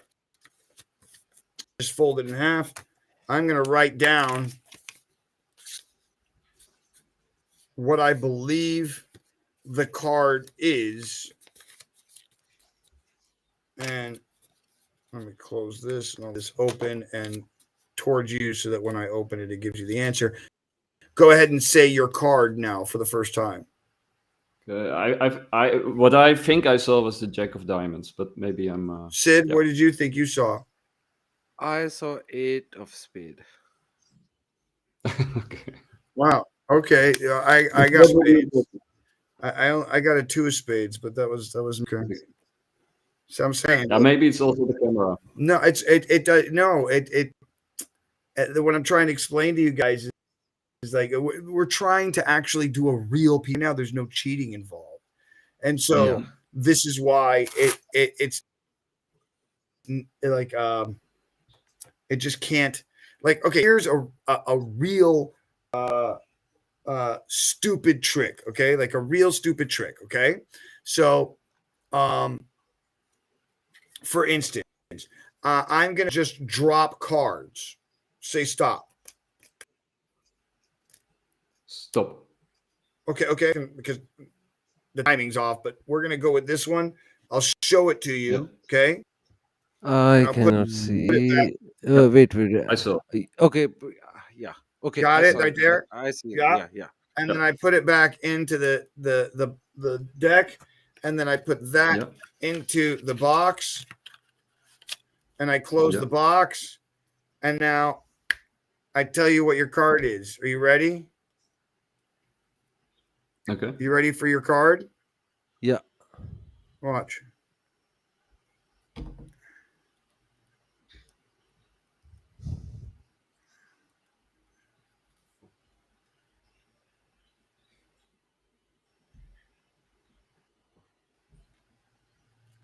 It's right there. Yeah, I think. Yeah, I think that's the right one. Yeah. That's the one. Yeah, that's the one. That's it. That's right Yeah. there. Yeah, Yeah. that's It's that's printed 10 of on. amazing. hearts. It's 10 printed of on. hearts. Yeah. So that's what I'm saying. So that's a magic trick. You see what I'm saying? Yeah. Between that and an actual moment of psychic phenomena that you could Yeah. say that you can fake, but if you fake it, it's not real. Yeah. Does that make sense? And so, okay. So, try it So again. you, Let's try it again. Yeah. Think of another card.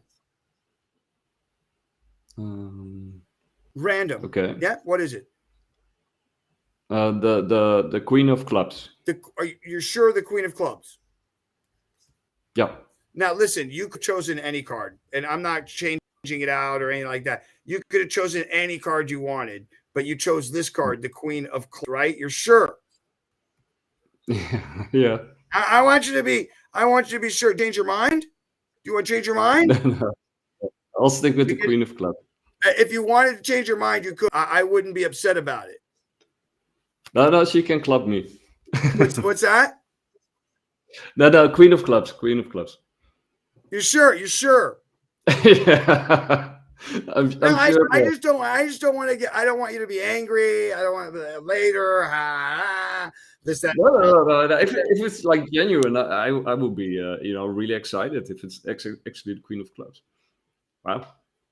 Okay, that's really cool. Yeah. Wow. A bullshit trick though. Yeah. How did you do it? I'll do it again. So the random cards, no switching, no weirdness. I will pick one at random. Let's think of this. Hold on. Because now we've done a couple. Now it gets a little harder, believe it or not, when we start going down this route. Now we're actually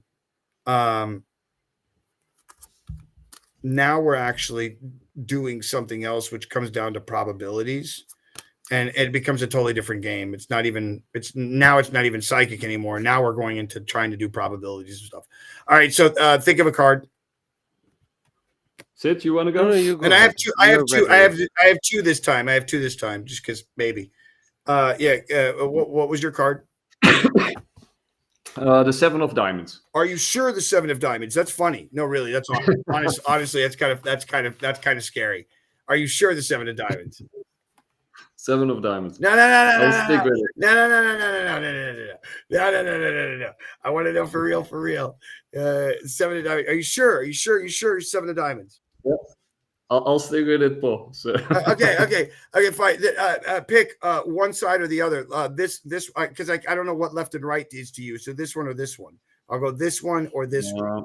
This one or this one. This one. That one. This one. No, the other one. This one. Yeah. Okay, so get rid of it or keep it. Keep it. Are you sure? Yeah. So we're keeping this one. We're throwing this one away. Yeah. What was the card? What is it? Diamonds. 7 of Diamonds. Right. Yeah. But I would have to see it in real life. That helps me build confidence in the result. because right now sometimes your hands disappear out of the screen and then I'm like, okay. It's a trick. I told you it's a trick. What do you want from me, buddy?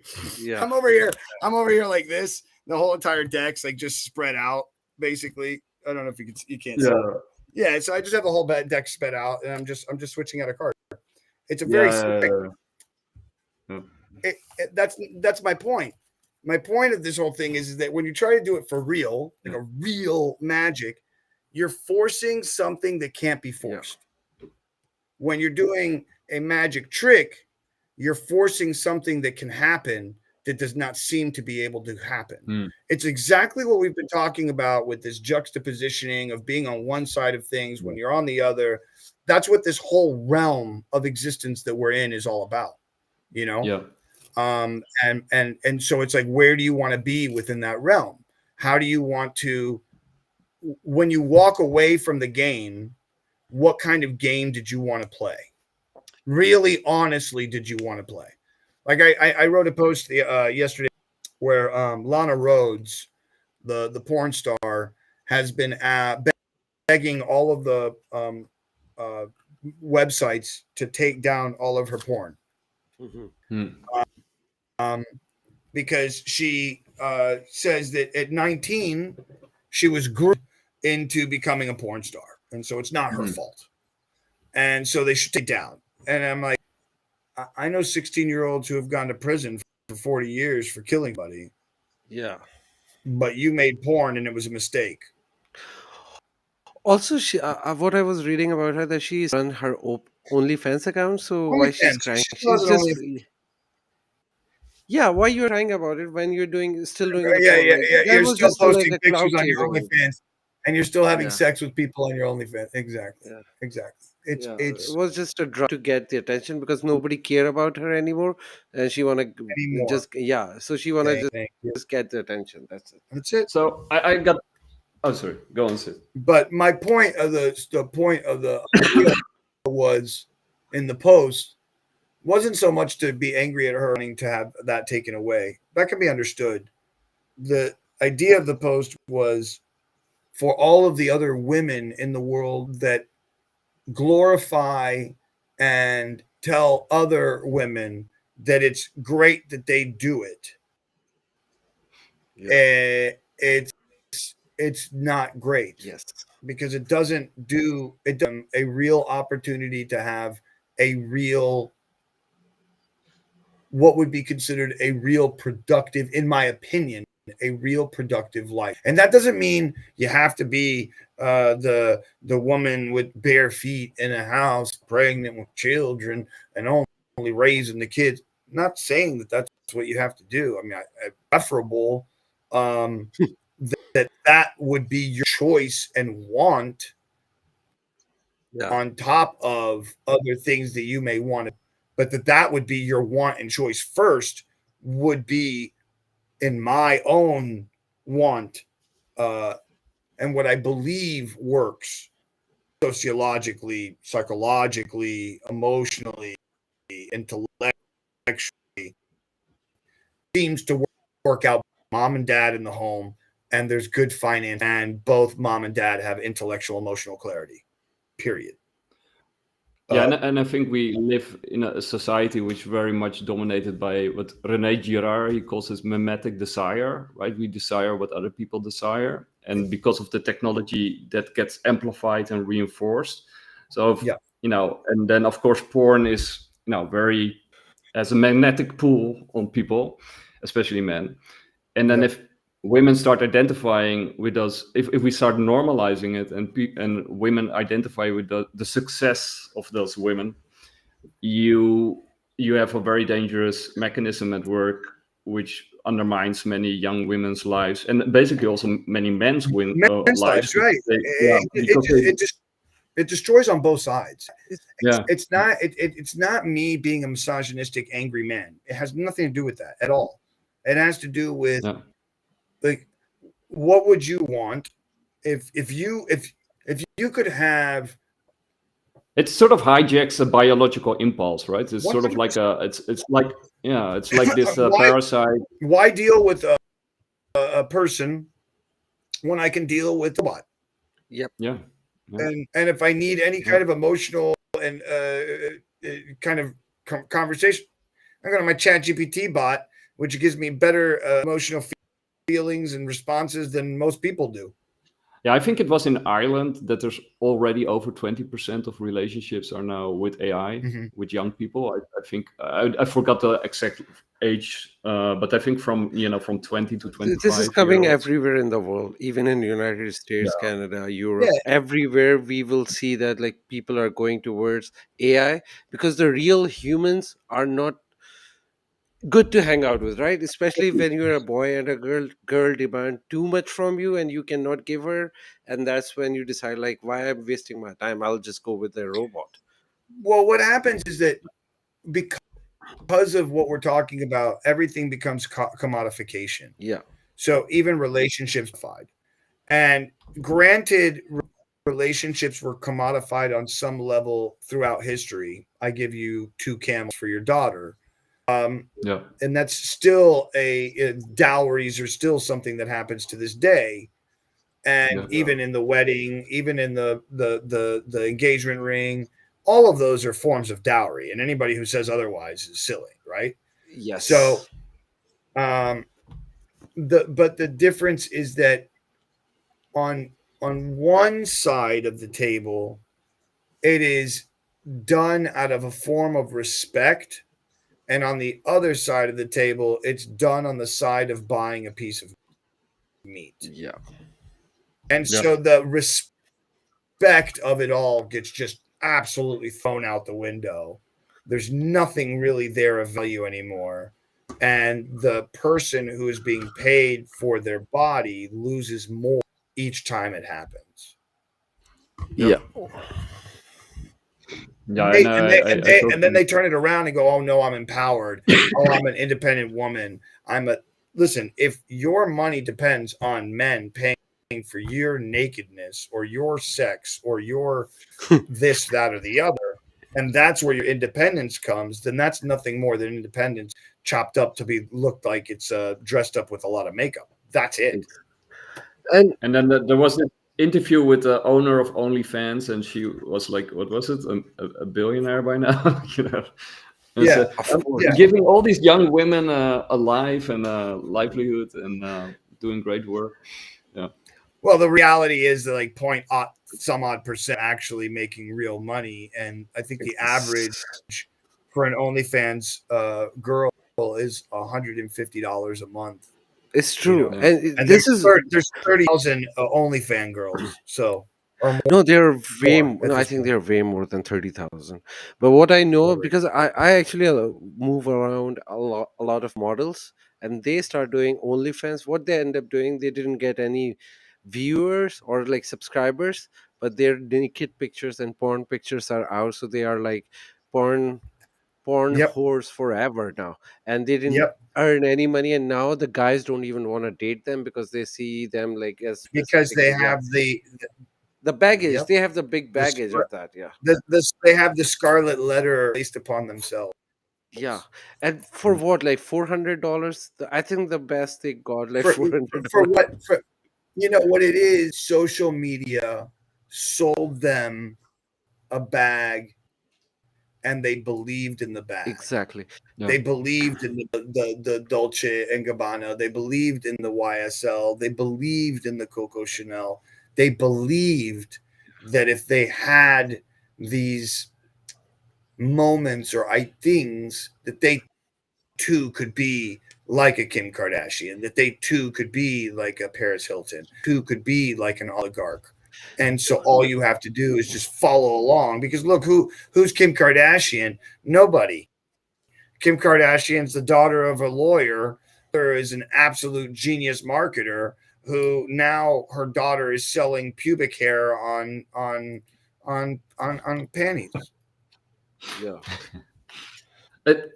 Paul, just to come back to the magic tricks, because you're also a hypnotist, right? So, and a mentalist, and I first of all, how would you sort of define all those terms for the public, and secondly, when it comes to hypnosis,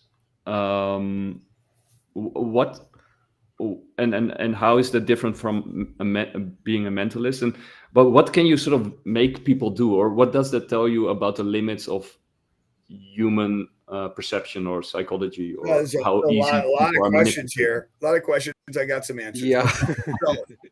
No problem. So, what's the difference between a mentalist and a magician and a hypnotist? A magician is somebody who uses manipulation and prestidigitation to create a magical illusion, whereas a mentalist uses the same techniques to create a psychic illusion. A hypnotist is a trained individual who allows the concentration to create a moment of belief in the person who the hypnotist is speaking with. And technically, I don't, please don't do it. But technically, you could hypnotize, either of us right now during the stream, if you, if we agree to it, or Sure, yeah, yeah. And you could even say that that some level there's been hypnosis the entire time, right? So there's this there's something called neurolinguistic programming, which is neurological linguistic programming mind through words. But then if you look at what hypnosis is programming the mind through words. The difference between the two is that one is done while somebody is in a conscious state, and one is done while somebody is in a lower conscious state. Some could say that lower conscious state is actually a more susceptible end state of being. When you look at it through like an EEG, you'll see that the patterns start to slow down. But just because something slows down doesn't mean it's not concentrating. I believe it's slowing down. It's concentrating that much more and deeper upon that one thing, because that's all it's thinking about. And the millions of things that are going through your mind when you're consciously running around, and the millions of unconscious. We're losing you. Yeah. Yeah, I think the connection is lost. Paul, if you can hear us, jump in and out again. I want to have another podcast. We need to book him for another Oh one. yeah, Because yeah. yeah, Easily do multiple podcasts with Paul. yeah. Yeah. Because like there are so many things we can discuss, and especially I've wanted to come back to that topic. I have like few case studies regarding the OnlyFans one, and I wanted his opinion, because like this is like this will attach with the brain programming or mind programming of people, how to think. And there was like a specific cases which I wanted to discuss with him, but probably we'll do it in another one. Oh, he's back. Yeah, sorry about that, guys. No problem. So you were sort of saying like that there's different levels of people being susceptible to hypnosis, and Sorry, that technology or what? I lost you there again. Go ahead and start again. Well, I think if we sort of recap, you were sort of saying like that there's different levels of being susceptible to hypnosis, and So what I meant by that is levels of consciousness. So there are, when doing hypnotherapy, for instance, there are what I'm going to say is a basic levels of hypnosis. So when you're in the somnambulistic state, which is what would be considered your theta wave hypnosis, there are three levels of, in essence, in the depth of the emotional or intellectual wall that may be there, i.e., the trauma and how deep somebody might have placed that. And you deal within those depths for different things. For instance, if I'm trying to get somebody to quit smoking cigarettes, I might only go to the second depth, where if I'm dealing with somebody's childhood trauma, I'm going into the third depth. Now, as far as susceptibility is concerned, if you don't know that it's happening, it can happen, which is why there's something called subliminal advertising. So that's a real thing that happens every day. In the 90s, it got repealed. A law was repealed that you could not use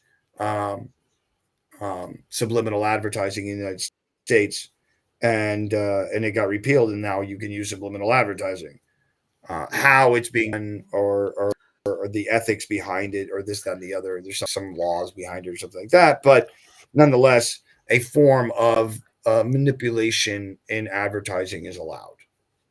Yeah, I want to tie this specific topic to the previous one. For example, remember Sufi Rain? There was an OnlyFans model who was earning 43 million per year, and that was, And then the headlines were that she still maintained her religious values while she was earning 4.5 million per month.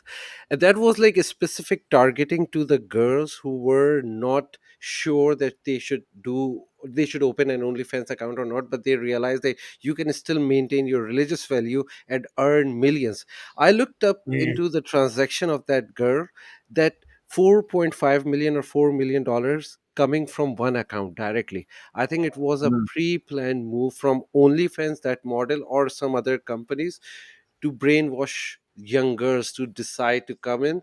And that whole thing was money Sure. laundering plan, and just to corrupt the girls to go and destroy their lives. This is like the For example of subliminal advertisement. So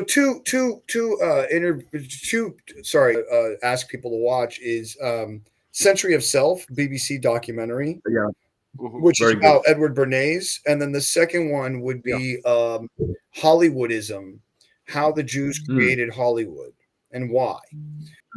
Um, Interesting.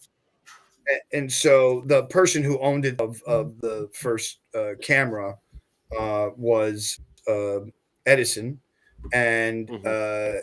he was in control of pretty much all of it. And anybody who wanted to make a movie had to use his equipment. And many of those Jewish people ran away to California to create Hollywood, so didn't have to kind of follow suit. And that's where the three main houses come from. It talks about how the Jewish people come around, because there are these people who were Jews who then married non-Jewish women and call themselves Jews, but they changed their names and Anglo style names, if you will. And that's where these Jewish people start to come from within the industry, and then how the FBI, the CIA, MK Ultra all come into and start to manipulate the industry. Yeah. So Yeah, and also with the Century of Self, because Bernays was, of course, Freud's cousin, who created public relations Yep. in the US. And it's a super fascinating two-part series. I totally agree with you. But Yeah. transference, the psychoanalytic technique that Freud used, that's also a form of hypnosis, right? Yeah, it's there's a really good video of transference as a moment that to show people.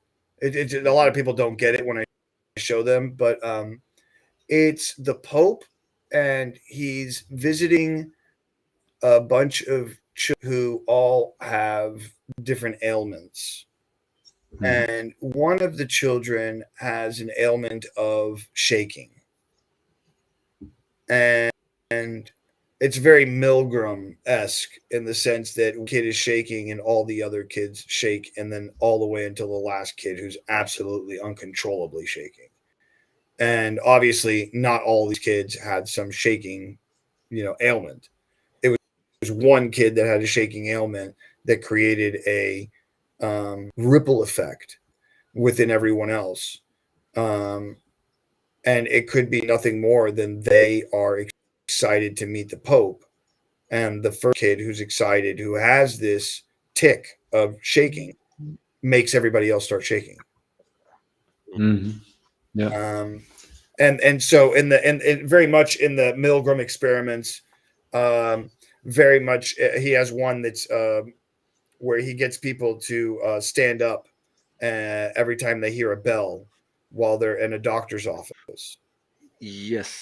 so he has three people sitting down who all know each other, a person who doesn't know anyone, and then a person who doesn't know anyone, and then another person who knows the first people in the front. And so as these people start leaving, they still have a couple more people that are doing the thing just in case these people don't. And Mm. so as these people come in, they see that all these other people are going up and down each time the bell rings. And so the person who comes in doesn't understand what's going on. But by the second or third time, the person just follows suit, Yeah. because socially they feel awkward not doing it. Hmm. So there's ways to manipulate and hypnotize, as you're trying to, people to do things without them knowing that they're doing it, and only it's because you're manipulating the emotional stories, the biological, within the biological makeup. even logical versions. Yeah, there's so many ways to attack the biomechanical machine that we are. So I can recommend Robert Cialdini's book, Influence. Is really good. I have a very important question. So there are a lot of hypnotists who are claiming that they can regress you back to your past life. Is there any truth to that, or is it just a really hoax? good. There's a really good book that was out in the 70s, and this doctor ended up doing thousands of these. And I forgot the name of the book right now. Many Lives, Many Masters. Mhm. Book. Phenomenal book.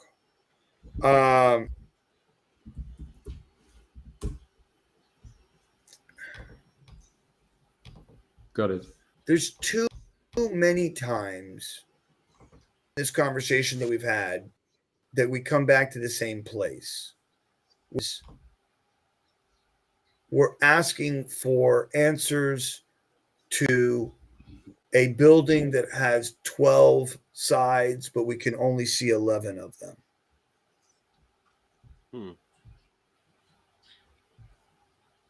Okay. That's for you over everything that we've talked about. There is a building with 12 sides, and we will only ever see the 11 walls. No matter how many times we go around the corner and we think we're about to see the next wall, we'll never see that 12th wall. The only time we see that 12th wall is when we're back one with all, and at that point, we don't care anymore. Yeah. So, the final question, because we've been going at it for. It's all good, dude. Listen, if you want to, Sid, whenever you want to do another one of these, you want to go to a second or third, I'm totally down to do these. This all day is long. actually when you disconnected. I said to Nick that we need to book him for the next one right away, because I really love this conversation and I want to have more. I love you guys, man. Thank you so much, man. And we can get into the other books as well. Because those go into why did the banking system, why did we create the education system in America, how all of these are shows in themselves. Right, it's how all of those we things will go lead one by down one to every book, for sure. Right. So next It one we'll discuss your leads other to where books. we are. Exactly. What's that?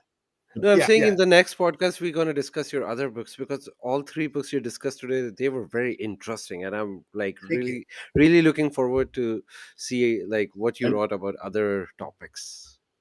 And we're streaming on different platforms. So for the people who are watching this on YouTube or gonna go to YouTube, we always link the links underneath our YouTube stream. So we'll link your books underneath our YouTube for the people who want to check them out. I don't know if you're leaving the Google Drive link, but if you want, give them that one so they have the books for free. They don't have to pay for them. Okay. Oh wow. Okay. Wow. That's very generous. Listen, nobody buys the books anyways. I spent 4 months building an AI course, it's a really beautiful course. It's 220 pages. It has its own chat bot. 15 to 20 something videos, all expressing exactly how to use AI, how to make images, how to prompt, how to everything. You also nobody's buying it. This one, right? I'll check it out. and this one, that's Lorena Bear. I made her about a year ago, right when the AI influencer thing popped for the. So I made her. She has her own music videos. She has about 2,000 views on one music video. She is of an AI sex website called Sensual. It's syns.net. And .net, it's a place where you can connect your AI bot to a sex toy called a handy device, and you can talk to your AI bot and also have sex with it. Oh, Wow. Can you repeat that one? Sensual? Yeah, SYNSUL, sensual.net Yeah. is the yeah. name of the website. Don't open the website. Probably they have naked It's photos, and it's we'll an get NSFW site. Yeah, it's definitely Yeah. NSFW. Okay. But I believe the first page, if you go to that first page, you'll be okay. But nonetheless, yes, it is NSFW, made by a friend of mine. And then unfortunately, the guy who helped him make it stole it from him. Oh damn, man! This And happened quite often. and this guy now is making some, I think, somewhere in the range of almost $100,000 a month off this website. Wow. So it has all these different characters, and then you can even create your own character, and then you can set up the character how you want, and then you can start to talk to it, and it has a memory of who you are, last thing you talked about, what you were involved in, whatever you want. And then you can also set up different visuals for different sexual positions and so on and so forth. Anyway, I can't get the well. Anyway, New I think world, Nick, it's a new world, man. I'm telling you, where we're headed is very dystopian, in my opinion. There's a really good video that I think everybody should watch. It's called Hyper Reality. It's on YouTube. It was made by a Japanese artist about 12 or 13 years ago.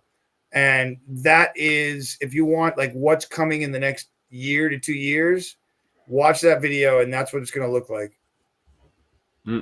Hyper reality. Hyper reality. And I want to ask one final question before we. Oh yeah, that's pretty cool. It's Kiichi Matsudu. Yeah. Oh, cool. And then also around that same time, there was a great short film that was called Sight, which was made by the CG brothers, distributed it, made by two amazing Israeli artists who I'm still friends with, and we say hello every once in a while on LinkedIn. And they just made a feature-length film of the movie Sight. Okay. And if you look up Sight on YouTube, it should just like Sight short film, and it's a phenomenal movie about AI and AR with contact lenses. It's a whole thing. Oh yeah, I think Very cool. cool. Oh yeah. Yeah, and then they just made the full movie, which was called Sight Unleashed or something like that for the full-length movie. And the full-length movie was phenomenal. Great film. And you can just download it or see it for free? So Sight you can watch on YouTube. The feature-length film that they just put out is now on Amazon for $3 or $4. But a very good film. And this short film is visual, expressing what AR is going to feel like and be like here very soon. The contact lenses that he's using are actually a patent that Sony has from 15 years ago. Wow. So this is for real. I don't know that these are real. This is all made up. But there is an app that is used within this video that has just recently made by a 21-year-old out of Harvard that's called Cluely, which is an AI assistant that helps you answer questions on the fly during a conversation that nobody can see on your screen but you. Wow. And that's used in the Cluely advertising was a direct ripoff of the date that he goes on in this video. Okay, wow. Yeah. So we definitely have to get you back on because you just opened up another can of topics. Yeah, I did. Guys, it was an absolute pleasure, man. Thank you so much for having me. Thank you I so much want to for ask coming. one final question and then I'll let Sure. you go. Sure. Do you, do you believe in UFOs? Yes, I do. I believe in a lot of the stuff that we were talking about. Um, I just have a barrier of magic knowledge that Mhm. stops me from believing it sometimes. That's all. Yeah, that makes sense, right? Because you're actually like you're a super because before we went live, you mentioned Ramsey from Area 52, Yeah. Chris Ramsey, Yeah. and for the people who don't know it, go to Area 52. It's a fantastic YouTube channel, and he interviewed some of the Yeah. greats. He's a little bit like Jesse Michels from American Alchemy. Yep.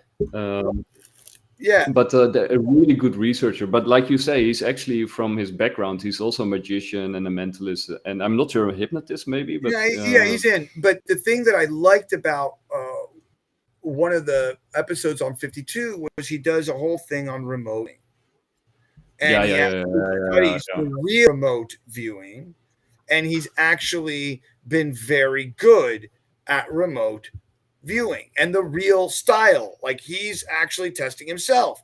So when you ask me, is it real? Yeah, it's real. Are there more fakes and more charlatans than real? Without a doubt. And I Yes. would much rather be one of the fake ones that tells you I'm fake from the get-go than to lie to you and tell you, give me $200 and I'll give you some candles and the angels will bless you with the new lottery numbers. It's kind of funny that we end with this one because it was actually that because Sid didn't used to not believe in remote viewing, and it was actually Chris Ramsey's triple part series on remote viewing, where he also interviews John McMonagle at the end, the last two. That changed Sid's mind on remote viewing. Yeah. That was the Yeah, but my final one, which changed my mind, was like Sean Ryan interview with Joe McMonagle. That finally changed my mind, and I fully believe Yeah. in. Yeah, Yeah, but then But there's that was there's like also part of it where they start talking about the psych children. Like I don't know if you saw the one where he's talking about the ones that are blindfolding themselves and all that, and you know what I'm talking about. I haven't seen that one. And it's just that all of that's bullshit. Okay. Like it's all bullshit. It's all 100% like blindfold work that I do every time, every day in my show. Like, and which one was that? Was that just a also Chris Ramsey? documentary. Or? I don't know. Chris was. I may be confusing myself, but I believe Chris mentioned that there was a documentary that was going around that was talking about psychic children that have the ability to do remote viewing and this, that, and the other. And if you just watch those videos. Oh, you mean the telepathy tapes? Is that what you're talking about? Yes, that's what it was. Okay. And there's one Indian girl who is very, very well known for being able to do rooming and blindfold viewing, and like that story and the behind story of where that girl and the torture that she's gone through and the family, it's just absolutely horrendous. So that's the that hurts. That's the stuff that, magic is used to awaken a part of you to believe in places of things that you forgot. Mm-hmm. That's what magic is made for. That's what the shaman was for within the tribalistic moment. It was to people aware of the things that they did not believe in or see, and that they had knowledge of or an idea of. It's like I'm trying to explain a phone to a guy in 1800s. It's impossible. But if I do it through story and I do it through a card effect or through even string that breaks apart and then comes back together into one piece. Yeah, like a metaphor. And therefore, the metaphor helps you understand the ideas of life and the esoteric and the ideas of magic. like the Bible, right? And most religious texts. Like all the things, like all the things that man creates in an attempt to make an expression of the moment of being. That's all we're doing. That's all we're doing. Yeah. That's a good note to end on. I think for the people watching, thank you for watching. I think they enjoyed it as much as we did, and you'll definitely return to the bigger picture. And love to be here. Love to have you on. I had a blast with you guys. Thank you so much for having me on. Yeah, thank you so much for coming. We really enjoyed it. My pleasure. And I will link all your stuff underneath the video. And to find me is very simple on the internet. Mentally HYP, mentally hip. It's the same. It's been for like 20 some odd years. If you want to go down rabbits of my life and the craziness and my we didn't talk about this, but my video of me with the swastika on my forehead and me in blackface walking into the woman's bathroom. There you go. Or me sitting on a toilet at the Hollywood Walk of Fame of Trump. That was me as well. So I have so much crazy stuff I've done in my life as an attempt in just trying to be an artist and express to people. You don't have to be one thing. No one here tells you what you have to be except for you. And this answers your question from way earlier. What makes me want to do this? I just want to live. And I want to live. I want to walk at the end of life. I'll quote, I believe it's Hunter S. Thompson. I want to run into home plate with a torn and tattered body, with wine and a glass of wine in one hand and a chocolate bar in the other, and saying, woohoo, what a ride. And Fear and Loathing in Las Vegas is an amazing movie. Great book series. Amazing man as well. And there's so many of those people, Also, you're on Instagram as well, right? Mentally hip. Yeah, it's the same. It's mentally hip. Mentally hip all over the internet. That's all you need to do. You find that, you find me, and then I just found you. All my links is mentally hip. I think 2012. Let me see what it is. All my links. But you probably have a LinkedIn there, right? Yeah, allmylinks.com/mental 2012. Yeah. Is my everything. Like, you'll find everything. I think you'll find my resource guide, my link to my course. You'll find my YouTube, my Facebook, my everything. All my links. Yeah. And you will be back on anyway, so they can also find you here on the bigger picture. That's right. That's the way it should be.